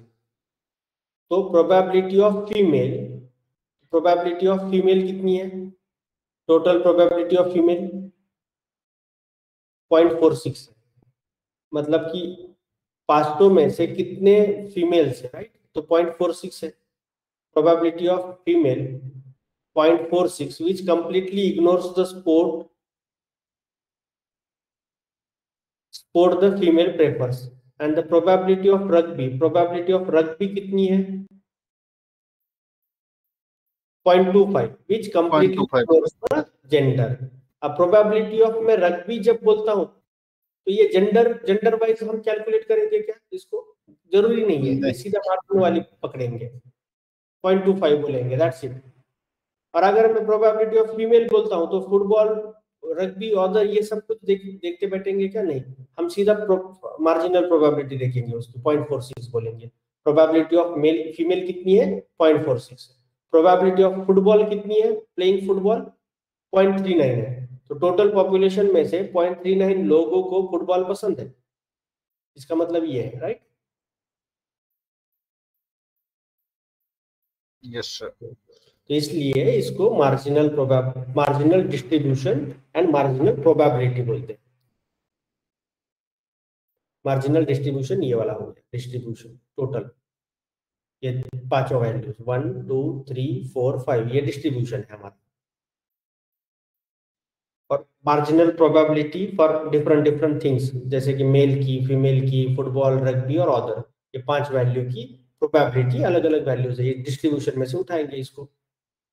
ये डिस्ट्रीब्यूशन है, मतलब ये सैंपल स्पेस है हमारा टोटल। ये डिस्ट्रीब्यूशन में से हम जिसको भी मतलब कैलकुलेट करने के लिए बोला है वो कैलकुलेट करके हम दे देंगे। प्रोबेबिलिटी ऑफ मेल बोलेंगे, प्रोबेबिलिटी ऑफ फीमेल बोलेंगे, फुटबॉल, रग्बी एंड अदर, सारे प्रोबेबिलिटीज हमारे पास है। और ये इंडिपेंडेंट है, मतलब ये it's not dependent, female is not dependent on male, और sorry, female is not dependent on football, rugby and other. अभी कंडीशनल प्रोबेबिलिटी क्या होती है? अब ये मार्जिनल डिस्ट्रीब्यूशन, मार्जिनल प्रोबेबिलिटी पता चल गई है हमें। अब कंडीशनल क्या है? कंडीशनल का एक सिंपल फॉर्मूला है, probability of A comma B divided by probability of B. और कंडीशनल को क्या बोलते हैं? Probability of A given B. A given B मतलब बी ऑलरेडी ऑकर हो चुका है, तो A, that's why we are saying probability of A given probability of B already happened. इसकी क्या होती है? तो कंडीशन लगाई है हमने। कंडीशन क्या है? कंडीशन बोलती है कि बी पहले से हुआ है, यहाँ पे पहले से ऑकर है, ऑकर्ड। अब बताओ ए की कितनी है प्रोबेबिलिटी? तो इसका एक उन्होंने फॉर्मूला दिया है। The conditional probability concept is one of the most fundamental, ठीक है, it defines the probability of one event occurring given that another event has occurred by assumption, presumption, assertion और evidence, ठीक है। तो यहाँ पे क्या कैलकुलेट कर रहे हैं हम? एक प्रोबेबिलिटी कैलकुलेट कर रहे हैं ए की, given that another event occurred, given that another event मतलब बी ऑलरेडी हो चुका है। अब बताओ कि क्या ये कैसे कैलकुलेट करना है? लेट्स से यहाँ पे देखो, if you want to calculate the probability that person would like rugby given that they are a female, मतलब ये फीमेल है, मतलब ये इवेंट ऑलरेडी ऑकर्ड है, फीमेल वाला, फीमेल है वो पहले से ही। अब ये बताओ कि probability of a person would like rugby कितनी है given that they are all female. We must take the joint probability that the person is female and likes rugby, probability of female and rugby, and divide it by probability of the condition. In this case, the probability is that person is a female, probability of female, which we can work out from the margin to be 0.46. Hence, we got 0.11 as answer. यहाँ पे ये देखो, यहाँ पे calculate कैसे करना है। यहाँ पे पूछा क्या गया है? Person would like rugby given that they are already female, given that they are already female, तो उनकी कितनी है प्रोबेबिलिटी, जॉइंट प्रोबेबिलिटी? तो इसको 0.05, इसको एक्चुअली ऐसे कैलकुलेट किया जाता है।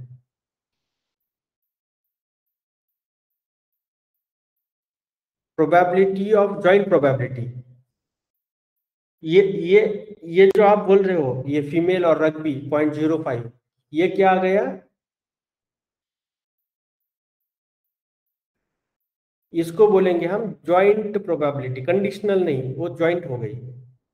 जो फीमेल है उसको रग्बी भी पसंद है, वो तो जॉइंट हो गई। कंडीशनल क्या होती है? कंडीशनल इस फॉर्मूले से कैलकुलेट की जाती है। कंडीशनल मतलब probability of A given B already occurred, already है वो। अब प्रोबेबिलिटी ऑफ ये बताओ, मतलब कि probability of a person would like a rugby कितनी है?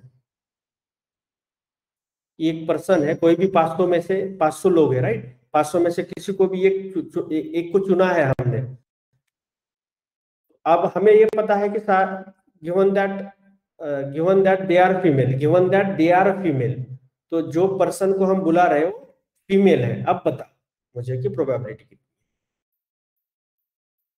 तो इसके लिए हम ये कैलकुलेट करेंगे पहले, तो probability of female and rugby which is 0.5, जैसा आपने बताया।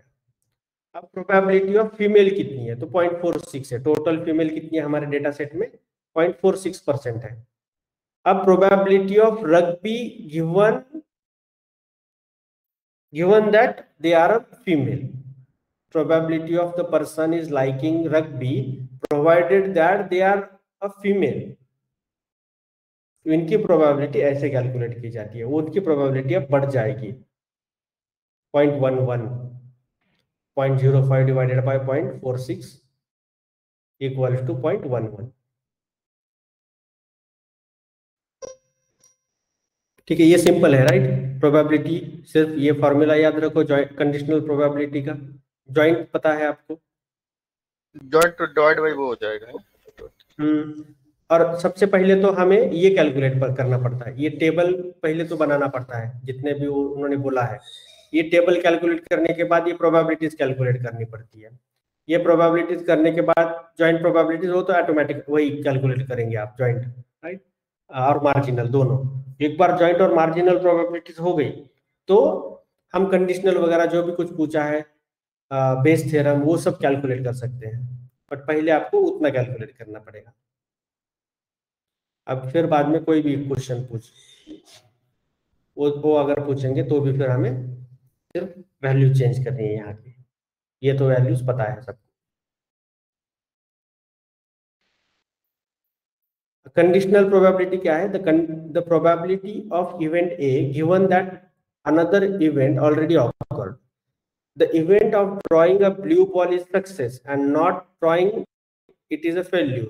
Let's say each time a marble is drawn, it is not returned to the box, hence it affects the probability of drawing a ball. इसलिए हमने पिछले lecture में भी देखा था ये probability of A given B. इसका एक फॉर्मूला तैयार ऐसे होता है, और नहीं है, वही है, ए कोमा बी है ना ये, तो ये इसी को बस जो हमने पिछली बार देखा था इंटरसेक्शन लिखे, हाँ ये था इंटरसेक्शन, वो वाला यहाँ पे सिर्फ रिप्लेस किया है, तो फॉर्मूला हमारा ये बन गया। अब इसको बोलेंगे हम probability of event A given B already awkward.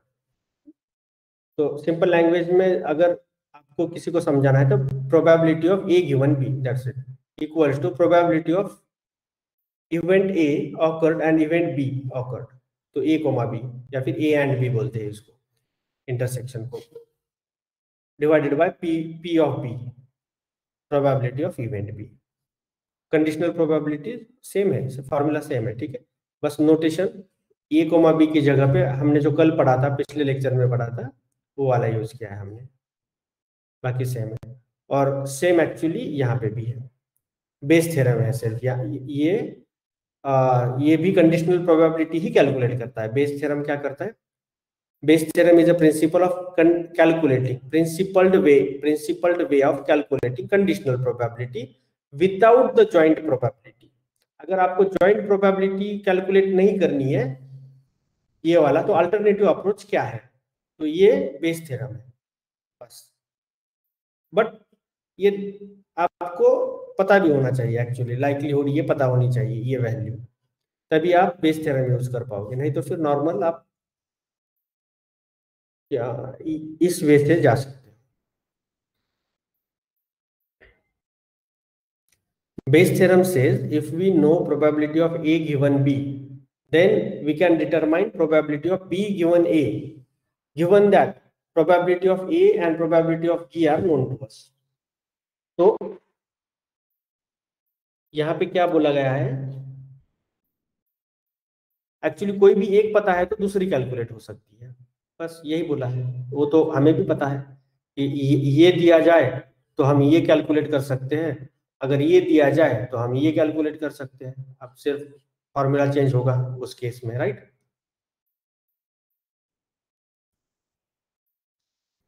मतलब probability of A given B equal to probability of B given A into probability of A B A divided by probability of B। तो ये simple formula हमारा तैयार हो गया। अब इनको अलग अलग टर्म्स में हम डिफाइन करेंगे। पोस्टीरियर क्या होता है, पोस्टीरियर प्रोबेबिलिटी। अब इसको बोलेंगे हम पोस्टीरियर प्रोबेबिलिटी टेक्निकल लैंग्वेज में। ये जो हमने कंडीशनल प्रोबेबिलिटी निकाली है, कंडीशनल प्रोबेबिलिटी को पोस्टीरियर प्रोबेबिलिटी भी बोला जा सकता है, ठीक है। ये सिर्फ आपके लिए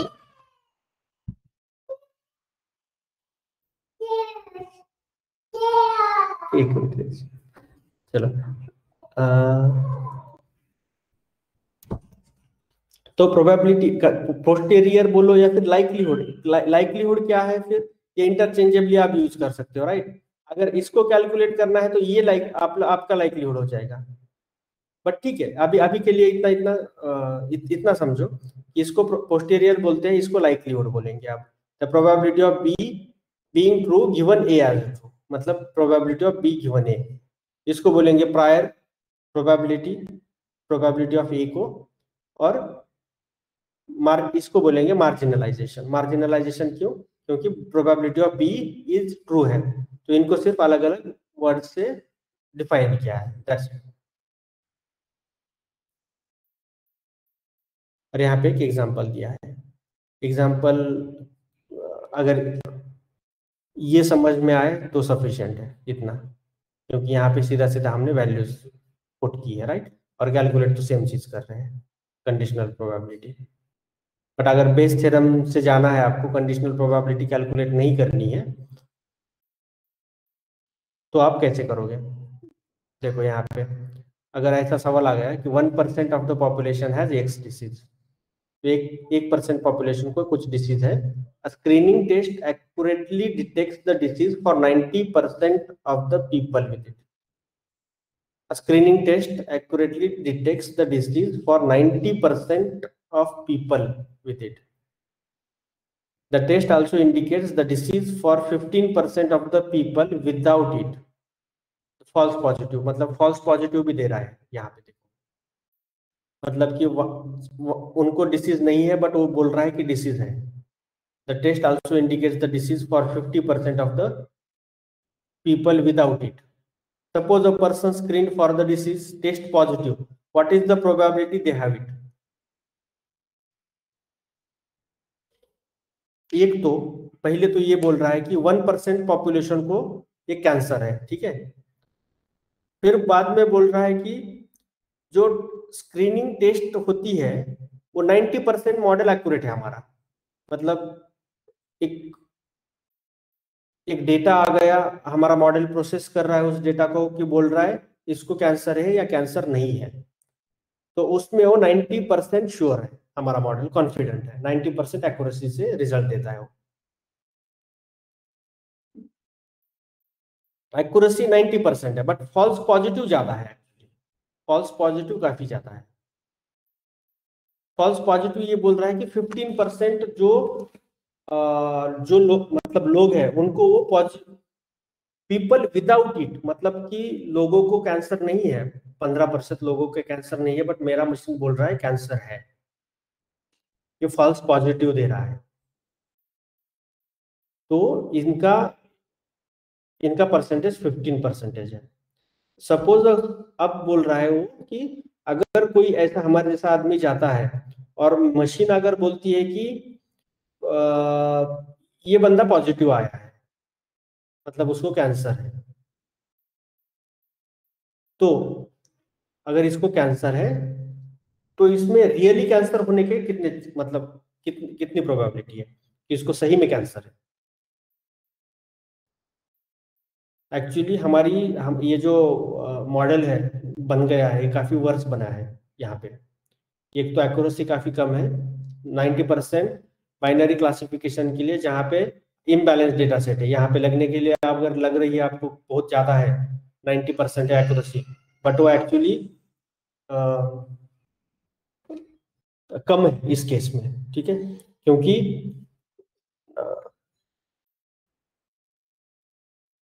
अगर ऐसा मान के चलो कि मेरे पास 100 कस्टमर है, 100 कस्टमर में से 10 लोगों को कैंसर है।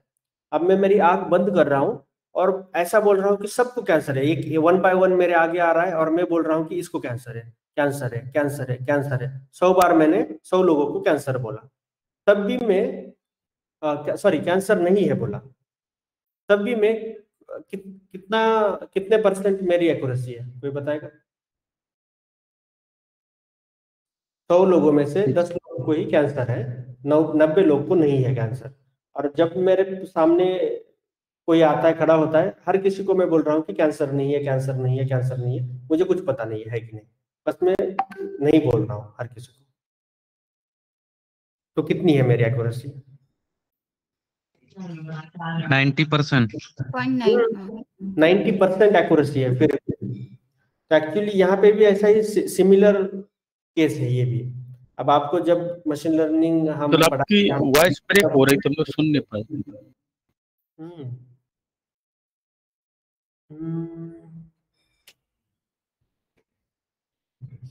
एक सेकंड दे दो मुझे। सबके लिए सब लोग ये प्रॉब्लम फेस कर रहे हैं या फिर आ जाए? यहाँ पर प्रॉब्लम नहीं है। नहीं, मेरे साइड भी सही है। सही है ना, इसका मतलब सही है। अजय की साइड पे नेटवर्क इशू हो सकता है।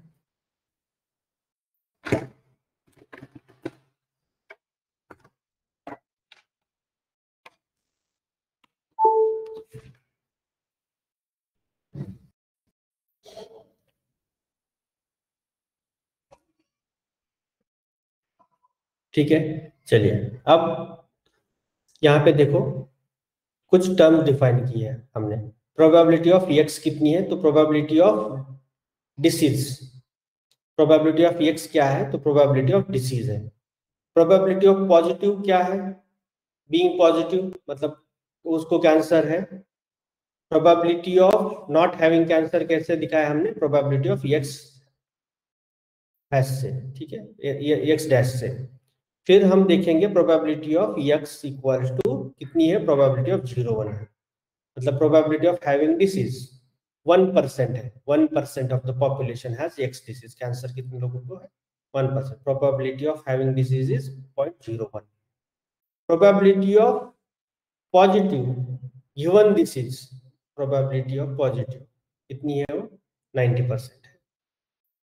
और probability of positive given probability of not having the disease, वो कितनी है? 0.15 है। तो हमें क्या कैलकुलेट करना है?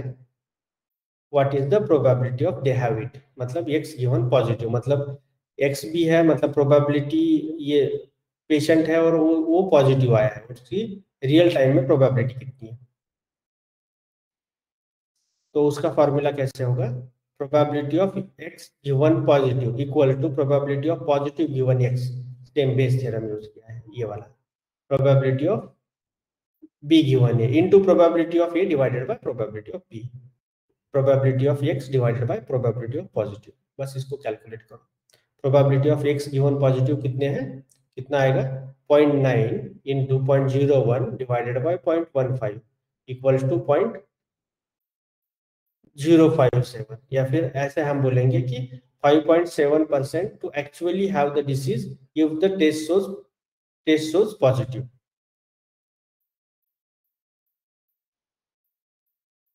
Probability of positive is the probability of test shows positive.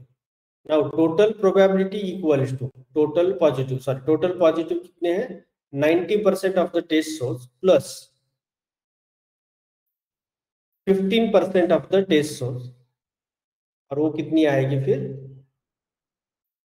90% of the test shows positive for 1% of the population and 15% test shows positive for remaining 99%। तो उनकी फाइनल प्रोबेबिलिटी टोटल पॉजिटिव कितने हैं 0.15।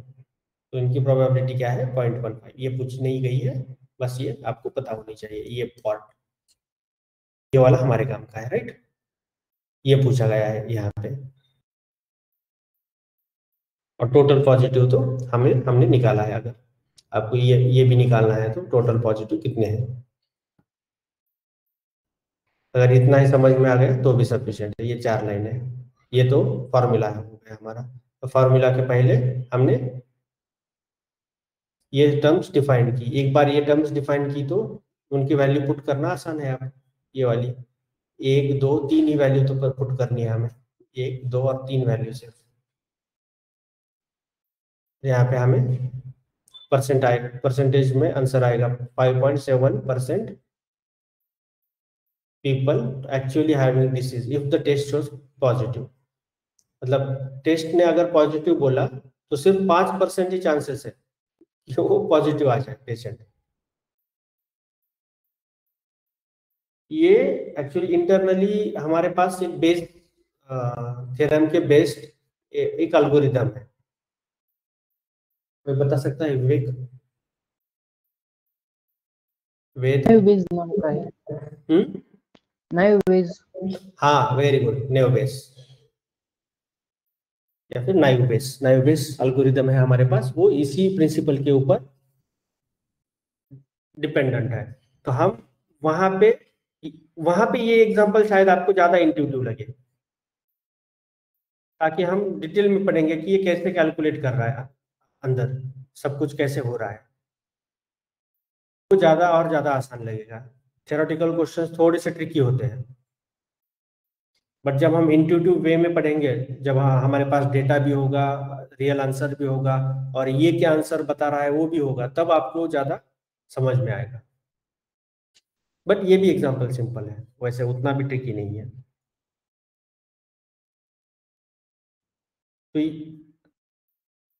तो कंडीशनल प्रोबेबिलिटी कैलकुलेट करने के 2 तरीके हमने सीखे आज।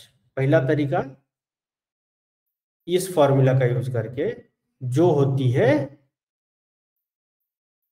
इसको क्या बोलते हैं, probability of A comma B को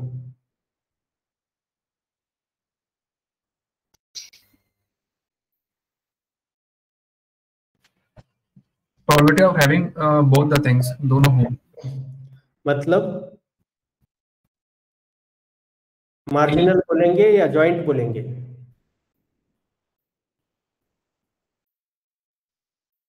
इसको क्या बोलेंगे? मार्जिनल होगी, ज्वाइंट होगी ना। हाँ, दोनों ही हो रही है। दोनों होगी तो जॉइंट होगी। जॉइंट होगी। ए कोमा बी बोलो या फिर ए इंटरसेक्शन बी बोलो, कोई कुछ भी बोलेंगे तो भी ये जॉइंट होगी।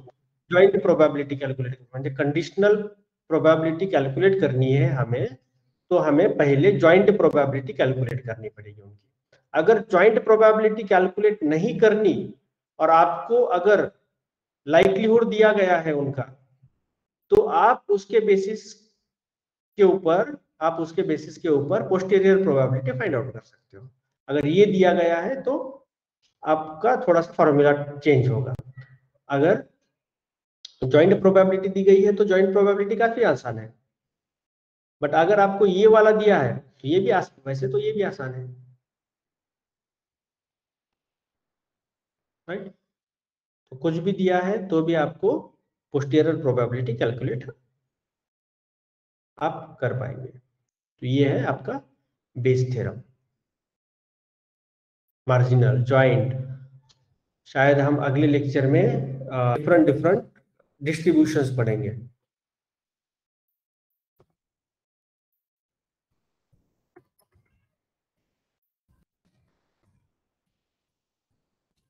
तो ये टॉपिक खत्म होगा और स्टैटिस्टिक्स शुरुआत होगी, मैथ खत्म होगा, उसके बाद मैथ का कुछ नहीं होगा।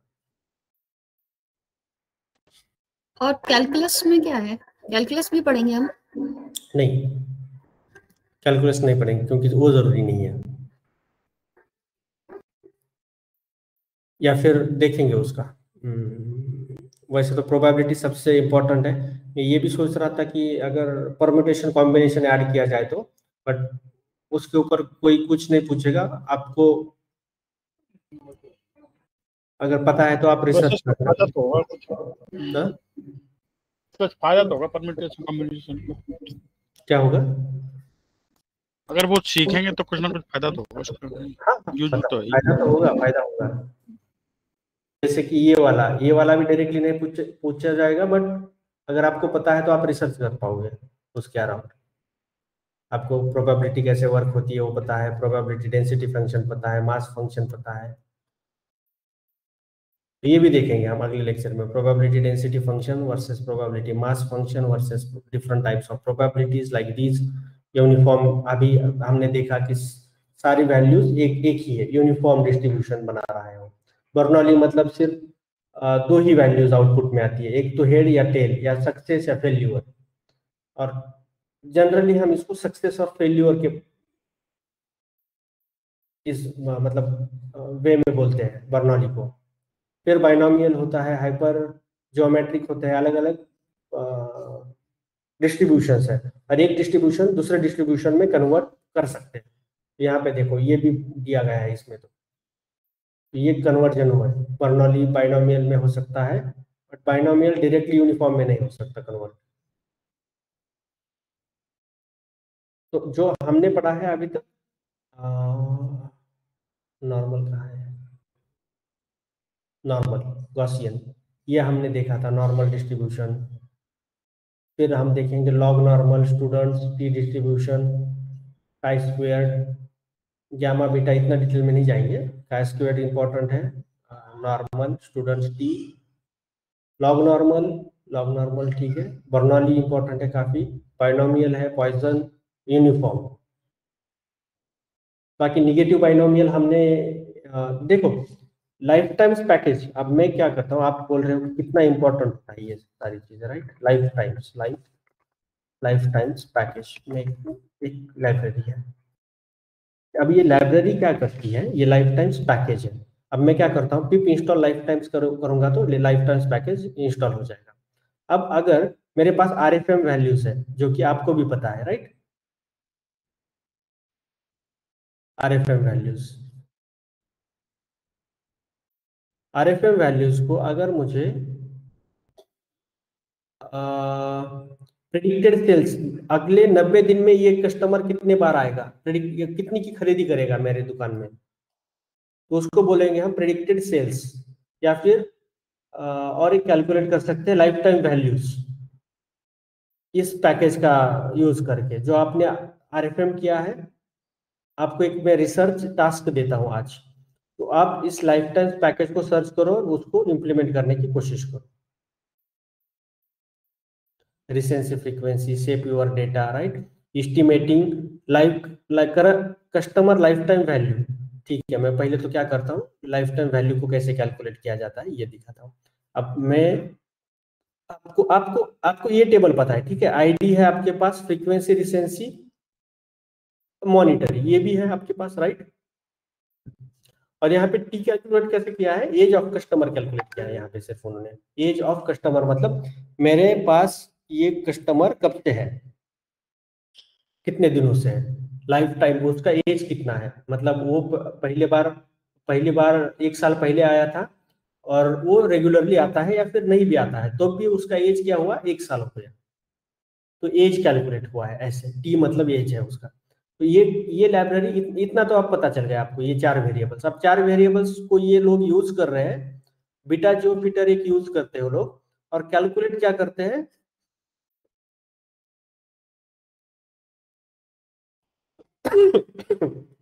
फाइनली ये लोग कैलकुलेट क्या कर रहे हैं, तो life time value, predicted purchase, देखो यहाँ पे प्रेडिक्टेड परचेज कितने दिन का निकाला है उन्होंने, सॉरी,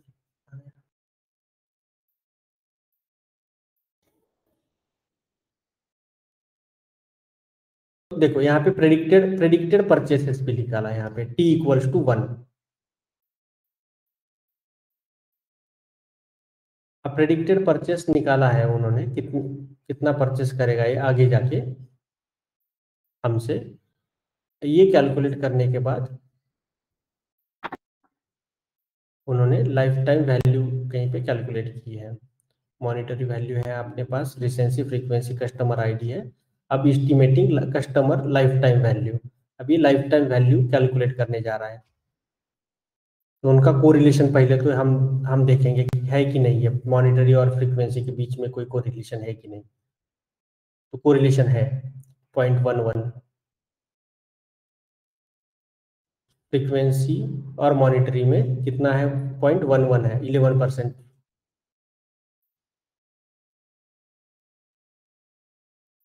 तो अब क्या करेंगे, इसमें एक फाइनल वैल्यू अगर नेक्स्ट करते जाओगे तो आपको customer lifetime value as a predicted value मिलेगी। एक कॉलम मिलेगा आपको जहाँ पे उन्होंने लिखा होगा हर किसी कस्टमर को, ये कस्टमर हाई वैल्यूड है, ये कस्टमर मीडियम वैल्यूड है, ये कस्टमर लो वैल्यूड है, या अगले 30 दिन में इतनी खरीदी करेगा, अगले 90 दिन में इतनी करेगा, अगले 180 दिन में इतनी करेगा। सिर्फ आपको टी की वैल्यू चेंज करनी है, वो सारी प्रेडिक्टेड सेल्स अलग अलग दिखाई देगी आपको। तो ये जो बैकएंड में वर्क हो रहा है वो निगेटिव बाइनोमियल डिस्ट्रीब्यूशन बेस्ड एक मॉडल है, वो यूज हो रहा है यहाँ पे एनवीडी। अब जब मैंने ये प्रोजेक्ट पूरा किया था, ये मेरी पिछली कंपनी में एनवीडी देखो मॉडल, तो मुझे तो पता ही नहीं था कि एक्चुअली ये बैकएंड में निगेटिव बाइनोमियल डिस्ट्रीब्यूशन यूज कर रहा है, निगेटिव बाइनोमियल डिस्ट्रीब्यूशन यूज कर रहा है। ये मुझे प्रोजेक्ट होने तक भी नहीं पता था। एज अ डेटा साइंटिस्ट हमने कितना पढ़ा था, मैंने मान के चलो शुरुआत में यूनिफॉर्म, बर्नौली, ये जो मेन है उतना मैं पढ़ के गया था। ये तो पढ़ा भी नहीं था, मैंने इम्प्लीमेंट भी किया और वो सक्सेसफुल भी रहा इम्प्लीमेंटेशन, क्योंकि इन्होंने ऑलरेडी किया हुआ है।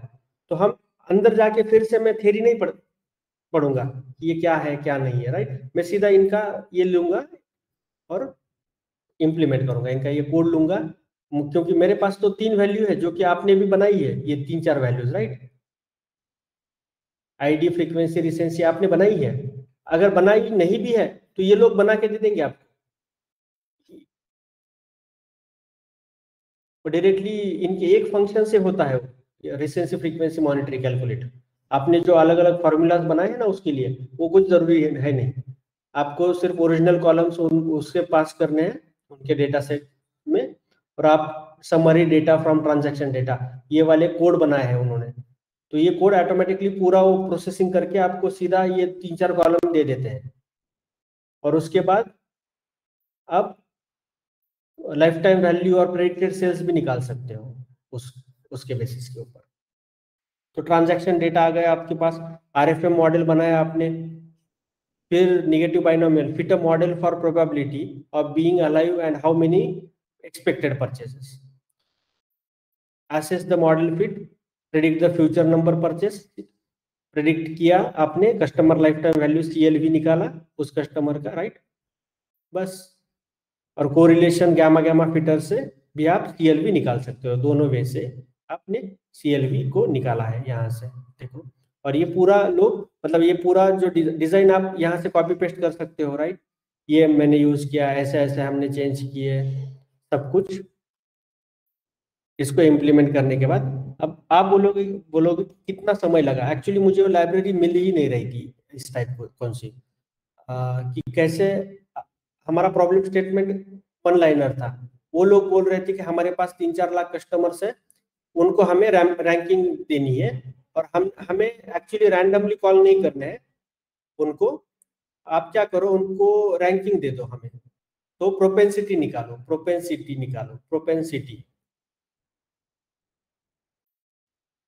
Propensity modelling, right. अगर आप ये देखोगे प्रोपेंसिटी क्या होता है, habit of behaving in particular way. इसके भी काफी प्रकार होते हैं, प्रोपेंसिटी टू सेल होता है, प्रोपेंसिटी टू बाय होता है, अलग अलग। फिर हमें बिजनेस यूजर्स को बताना पड़ता है कि एग्जैक्टली आपको क्या चाहिए। प्रोपेंसिटी टू बाय चाहिए, प्रोपेंसिटी टू, उनको भी कभी कभी नहीं पता होता कि ये होता क्या है। तो आपको फिर एक्सप्लेन करना है डेफिनेशन पढ़ के कि ये वाला ये होता है, ये वाला वो होता है, वो वाला ये अलग अलग आप ही को बताना पड़ता है फिर। और फिर ये 3-4 डिस्कशन के बाद एटलीस्ट आपको एक वे मिलता है कि कैसे इम्प्लीमेंट इम्प्लीमेंट किया जाता है इसको। पहले तो मैं मैन्युअली करता था, ये तो पता ही नहीं थी, फिर काफ़ी सर्च करने के बाद ये लाइब्रेरी मिली मुझे, एक 15-20 दिन सर्च करने के बाद फाइनली। तो आप बोलोगे कितने समय में इम्प्लीमेंट किया ये पूरा प्रोजेक्ट, तो हमें मिलते हैं जनरली 45 डेज, महीना, डेढ़ महीना मिलता है किसी भी मॉडल को फिट करने में, और उसको डिप्लॉय करने में अनदर मतलब 1.5 से 2 महीना मिलता है, 1.5 महीना मान के चलो। और अगर बहुत पहली बार डिप्लॉयमेंट कर रहे हो तो काफी समय मिलता है, फिर तो 3, 3.5, 4 महीने मिलते हैं कि वो पहली बार सब प्रोसेस सेट हो रही है। तो क्योंकि प्रोसेस सेट हो रही है तो टाइम भी लगता है आपको ये सब कुछ सेट करने के लिए, तो पहली बार तो वक्त लगेगा। ठीक है, तो ये होता है रियल टाइम वर्क। अब मैंने देखा क्या कि निगेटिव बाइनोमियल कैसे वर्क होता है, या फिर उसको इन्होंने कैसे यूज किया है। उन्होंने यहाँ पे एक मॉडल यूज किया है, बीटा जियो फिटर और गामा फिटर। वो 2 मॉडल्स इन्होंने उनके खुद के हैं, इनके खुद के हैं वो 2 मॉडल्स। और बैकएंड जो वर्किंग है निगेटिव बाइनोमियल डिस्ट्रीब्यूशन को उन्होंने यूज किया है। बट ये तो मुझे पता भी नहीं था, जब प्रोजेक्ट पूरा होने तक भी नहीं पता था। ठीक है, बस मैं ये बोल रहा हूँ आपको कि अगर थोड़ा नहीं भी पता है, कुछ पता भी है, तो भी उतना डरने की जरूरत नहीं है मैथ को स्पेशली। बस मैथ का जो डर है वो निकाल रहा हूँ मैं आपसे, राइट? क्योंकि ये तो आप इम्प्लीमेंट वैसे भी कर सकते हो विदाउट नोइंग मैथ, बट आपको ऐसे कुछ लाइब्रेरी बनानी है खुद की। अगर मान के चलो कि ये मशीन लर्निंग की लाइब्रेरी है, मैंने डीप लर्निंग की लाइब्रेरी सर्च करने की काफी कोशिश की, बट डीप लर्निंग का इम्प्लीमेंटेशन है ही नहीं कहीं पे आरएफएम का। इवन ये आरएफएम का नहीं है, और इवन उसका नहीं है किसका, product complementary product recommender system, उसका भी नहीं है न्यूरल नेटवर्क आज तक किसी ने बनाया। तो वो भी आप रिसर्च कर सकते हो, इसका भी रिसर्च कर सकते हो, और आपकी खुद की लाइब्रेरीज क्रिएट कर सकते हो। ठीक है, वो तो बाद में खैर आपको पता चलेगा कि कैसे वो सब होता है। But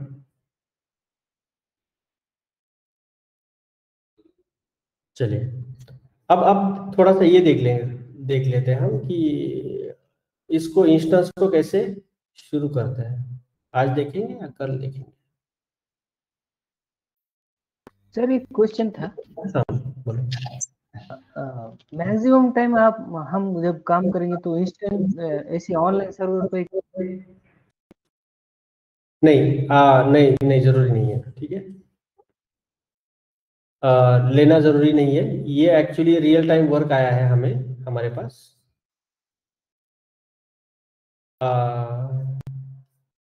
okay. तो मैं आपको ये भी दिखाऊंगा, ये भी सिखाऊंगा कि हम कैसे आगे बढ़ रहे हैं, क्या कर रहे हैं इसमें। अभी ये प्रोजेक्ट मिला है हमें as a freelancing project patent data का, जहाँ पे हमारे पास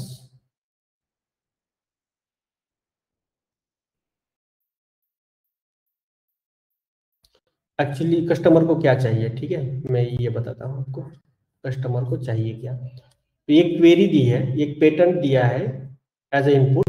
तो उनको क्या चाहिए कि उनके डेटाबेस में से ये इतना ढूंढ के निकाले कि सिमिलर पेटेंट्स कौन से हैं और उनकी सीपीसी आईडी कौन से है, उसका सिमिलैरिटी स्कोर कितना है। मतलब एक मैंने क्वेरी दी है, तो मान के चलो कि मैंने 10 लोगों को काम दिया है, और 10 लोग अलग अलग रिसर्च के ऊपर काम कर रहे हैं, और उन्होंने रिसर्च प्रपोजल मेरे पास सबमिट किया है, राइट, उनका। तो मैं ये देख रहा हूँ कि उनकी सिमिलैरिटी स्कोर कितनी है, कितने सिमिलर पेटेंट्स हैं उनके।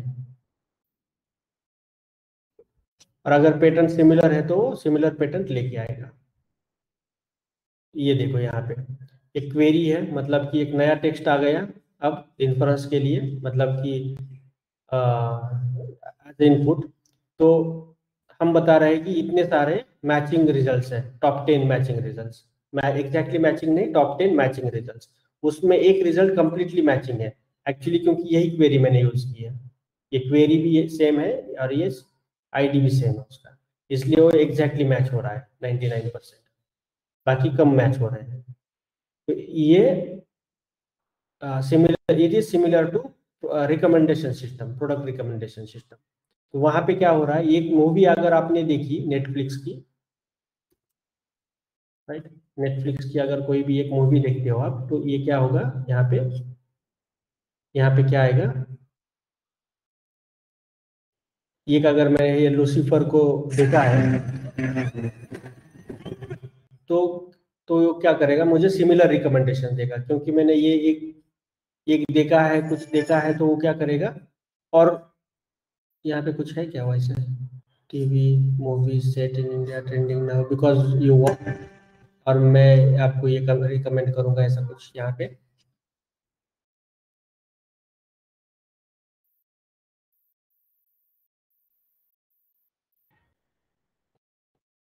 ठीक है, हो सकता है यहाँ पे नहीं है, बट ये जो साईफाई एडवेंचर, मान के चलो कि एक साईफाई का उन्होंने एक बंच क्रिएट किया है, तो ये सिमिलरिटी स्कोर कोसाइन सिमिलर जो भी है वो यूज सिमिलर मूवीज ढूंढ के निकाले हैं, साईफाई एडवेंचर। और मैं अगर किसी एक को देखता हूँ तो हो सकता है वो लोग मुझे यही मूवी रिकमेंड करें काफी। तो ये काइंड ऑफ सिमिलर स्कोर और सिमिलर इम्प्लीमेंटेशन है यहाँ पे भी। डेटा है, दिखाऊं आपको, तो मैं यहाँ पे S3 टाइप करता हूँ, S3।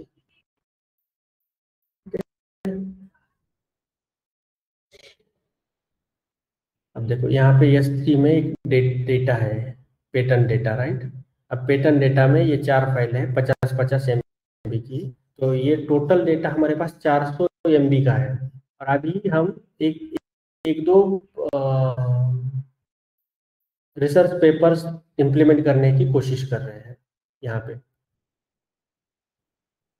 ठीक है। पेटेंट एसबर्ट नाम का एक मॉडल है, राइट। बर्ट मॉडल हम इंप्लीमेंट कर रहे हैं यहाँ पे, मल्टी लेवल भी क्लासिफिकेशन कर रहे हैं along with this sentence similarity. तो यहाँ पे देखो ये दो लोग कंटिन्यू उसके ऊपर काम कर रहे हैं, ठीक है। यहाँ पे देखो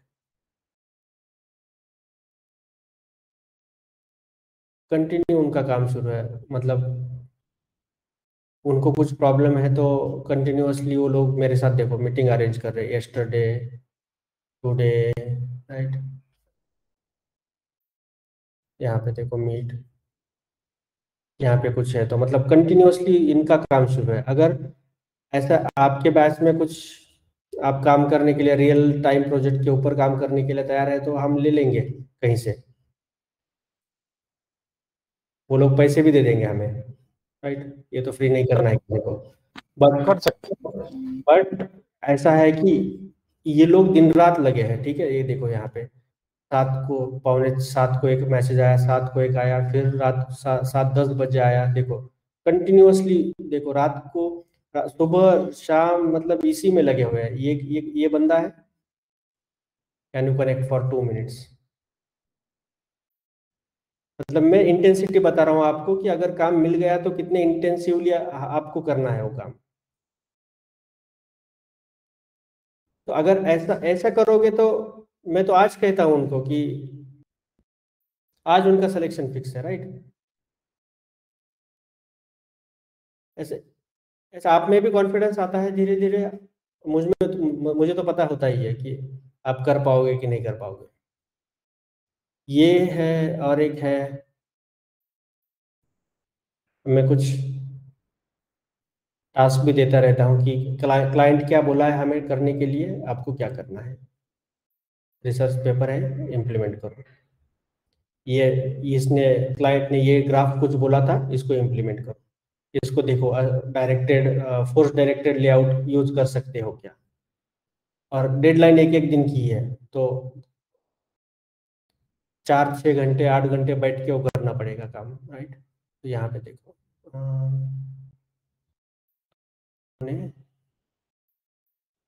ग्राफ भी निकाले हैं, राइट। ये वाले देखो,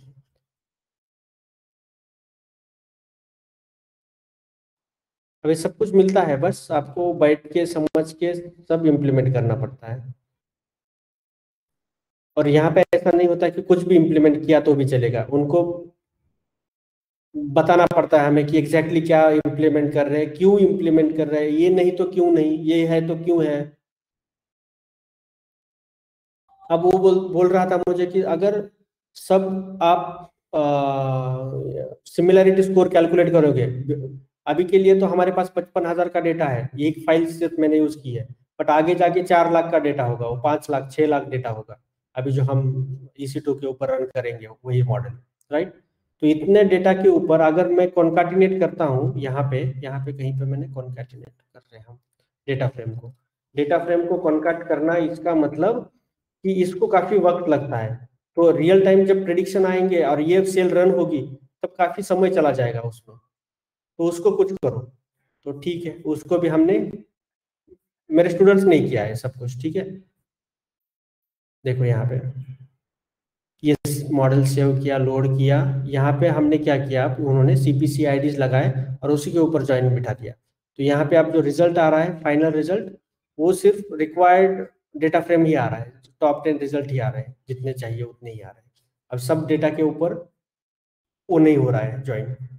तो ये से छोटी छोटी चीजें होती है, रेक्टिफाई करनी पड़ती है, क्यों आ रही है, कैसे आ रही है, वो सोच समझ के इम्प्लीमेंटेशन करना पड़ता है। कोड सब जगह मिलेगा आपको, जो चाहिए वो मिलेगा, बट इसको फॉलो एग्जैक्टली कैसे करना है वो आपको देखना पड़ेगा, सिर्फ इतना ही है। अब एक दो चीजों में लोग स्टक हो गए हैं, जैसे कि वो बोलता है कि पाईविज अगर आप यूज करोगे तो अच्छा होगा। ये जो है वो स्टैटिक ग्राफ्स है, राइट, ये स्टैटिक है, ये इस पे क्लिक करूंगा, इसके ऊपर क्लिक करूंगा तो कुछ हो नहीं रहा है, यहाँ पे इंटरेक्टिव नहीं है डैशबोर्ड। और यहाँ पे कहीं पे मैंने देखा, यहाँ पे देखो ये इंटरेक्टिव है, इंटरेक्टिव मतलब ये हिलता है, देखो। और यहाँ पे जाडी लाइन है, मतलब इससे इसकी कंप्लीट मैच है एक्चुअली। और ये ऊपर नीचे आगे पीछे, और इसके ऊपर क्लिक करूंगा तो वैल्यूज भी दिखाई देगा मुझे, इसके ऊपर क्लिक करूंगा तो भी वैल्यूज दिखाई देगा, बट ये एक्चुअली हो नहीं रहा है इम्प्लीमेंट, क्योंकि कई लाइब्रेरीज कोलैब के लिए सुटेबल नहीं है। कोई लाइब्रेरीज ठीक है, हम देखेंगे, वो सॉर्ट आउट करेंगे, बट काफी चैलेंजेस आते हैं, उनको रेक्टिफाई करना और आगे बढ़ना चैलेंजिंग टास्क होता है। और अगर एक बार हमने वर्क लिया तो फिर वो तो कंप्लीट ही करना है, फिर तो नहीं मैं नहीं कर सकता, पहले तो मैंने बोला था कि मैं करूंगा, फिर बाद में टाइम नहीं मिल रहा है, ये तो ऑप्शन ही नहीं होता, क्योंकि हमारी रेपुटेशन का सवाल होता है। फिर हमने काम लिया और नहीं कर पाए तो वो अच्छा भी नहीं लगता प्रोफेशनल लाइफ में, राइट। तो देखेंगे और भी कोशिश करेंगे अगर कुछ ऐसा वर्क आता है तो, बट ये भी वर्क आपको धीरे धीरे मैं बताऊंगा, at least how to connect with VM and all those things, right, ताकि आपको ये टर्मिनोलॉजी भी पता रहे। ये तो एटलीस्ट आपको आज 2 चीजें पता चल गई है। S3 क्या होता है, S3 में डिफरेंट बकेट्स होते हैं, ये एक बकेट है। अब इस बकेट में हमने 4 फाइलें डाली है, 5 फाइलें डाली है, दैट्स इट।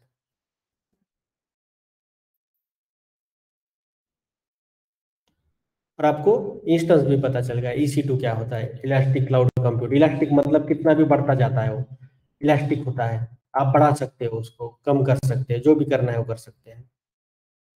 मतलब उसका कॉन्फ़िगरेशन, शायद कॉन्फ़िगरेशन नहीं कर पाएंगे, बट उसका जो स्टोरेज वगैरह है वो कम ज़्यादा कर पाएंगे आप, इसलिए उसको इलास्टिक बोलते हैं। आप वो सर्च कर सकते हो, ये क्यूरियोसिटी होनी चाहिए कि इसको EC2 क्यों बोला गया है, क्या करता है वो, एग्जैक्टली होता क्या है।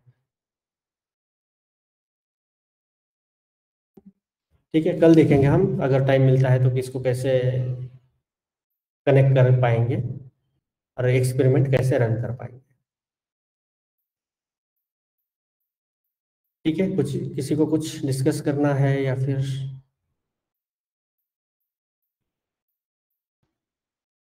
सर एक पूछना था, मीडियम का सब्सक्रिप्शन इम्पोर्टेंट है तो ले लो क्या मैं ले सकता हूँ? मीडियम का सब्सक्रिप्शन काफी इम्पोर्टेंट है मेरे हिसाब से, मैंने तो लिया है, अगर लेना है तो ले लो, मैं रिकमेंड करूंगा। ठीक है सर। हाँ, देखो हम लोग शेयरिंग में कर सकते हैं ना मीडियम को यूज, शेयरिंग में कर दो, एक कॉमन ईमेल आईडी तैयार करो, जैसे कि jeremyhoward@gmail.com, और उसका पासवर्ड भी कुछ है। सब लोग अपने पे सिस्टम पे जो उसको लॉगिन कर लो उस आईडी को। हाँ, देखो कितने लोगों में एटलीस्ट आप कर सकते हो। अगर मान के चलो 4-5 सिस्टम में लॉगिन हो पा रहा है तो उसमें ले लो, तो आपके ग्रुप करो या फिर कंबाइन का पॉसिबल है तो कंबाइन ले लो। उनका मेरे सब्सक्रिप्शन ख्याल से शायद 1,500 का कुछ है।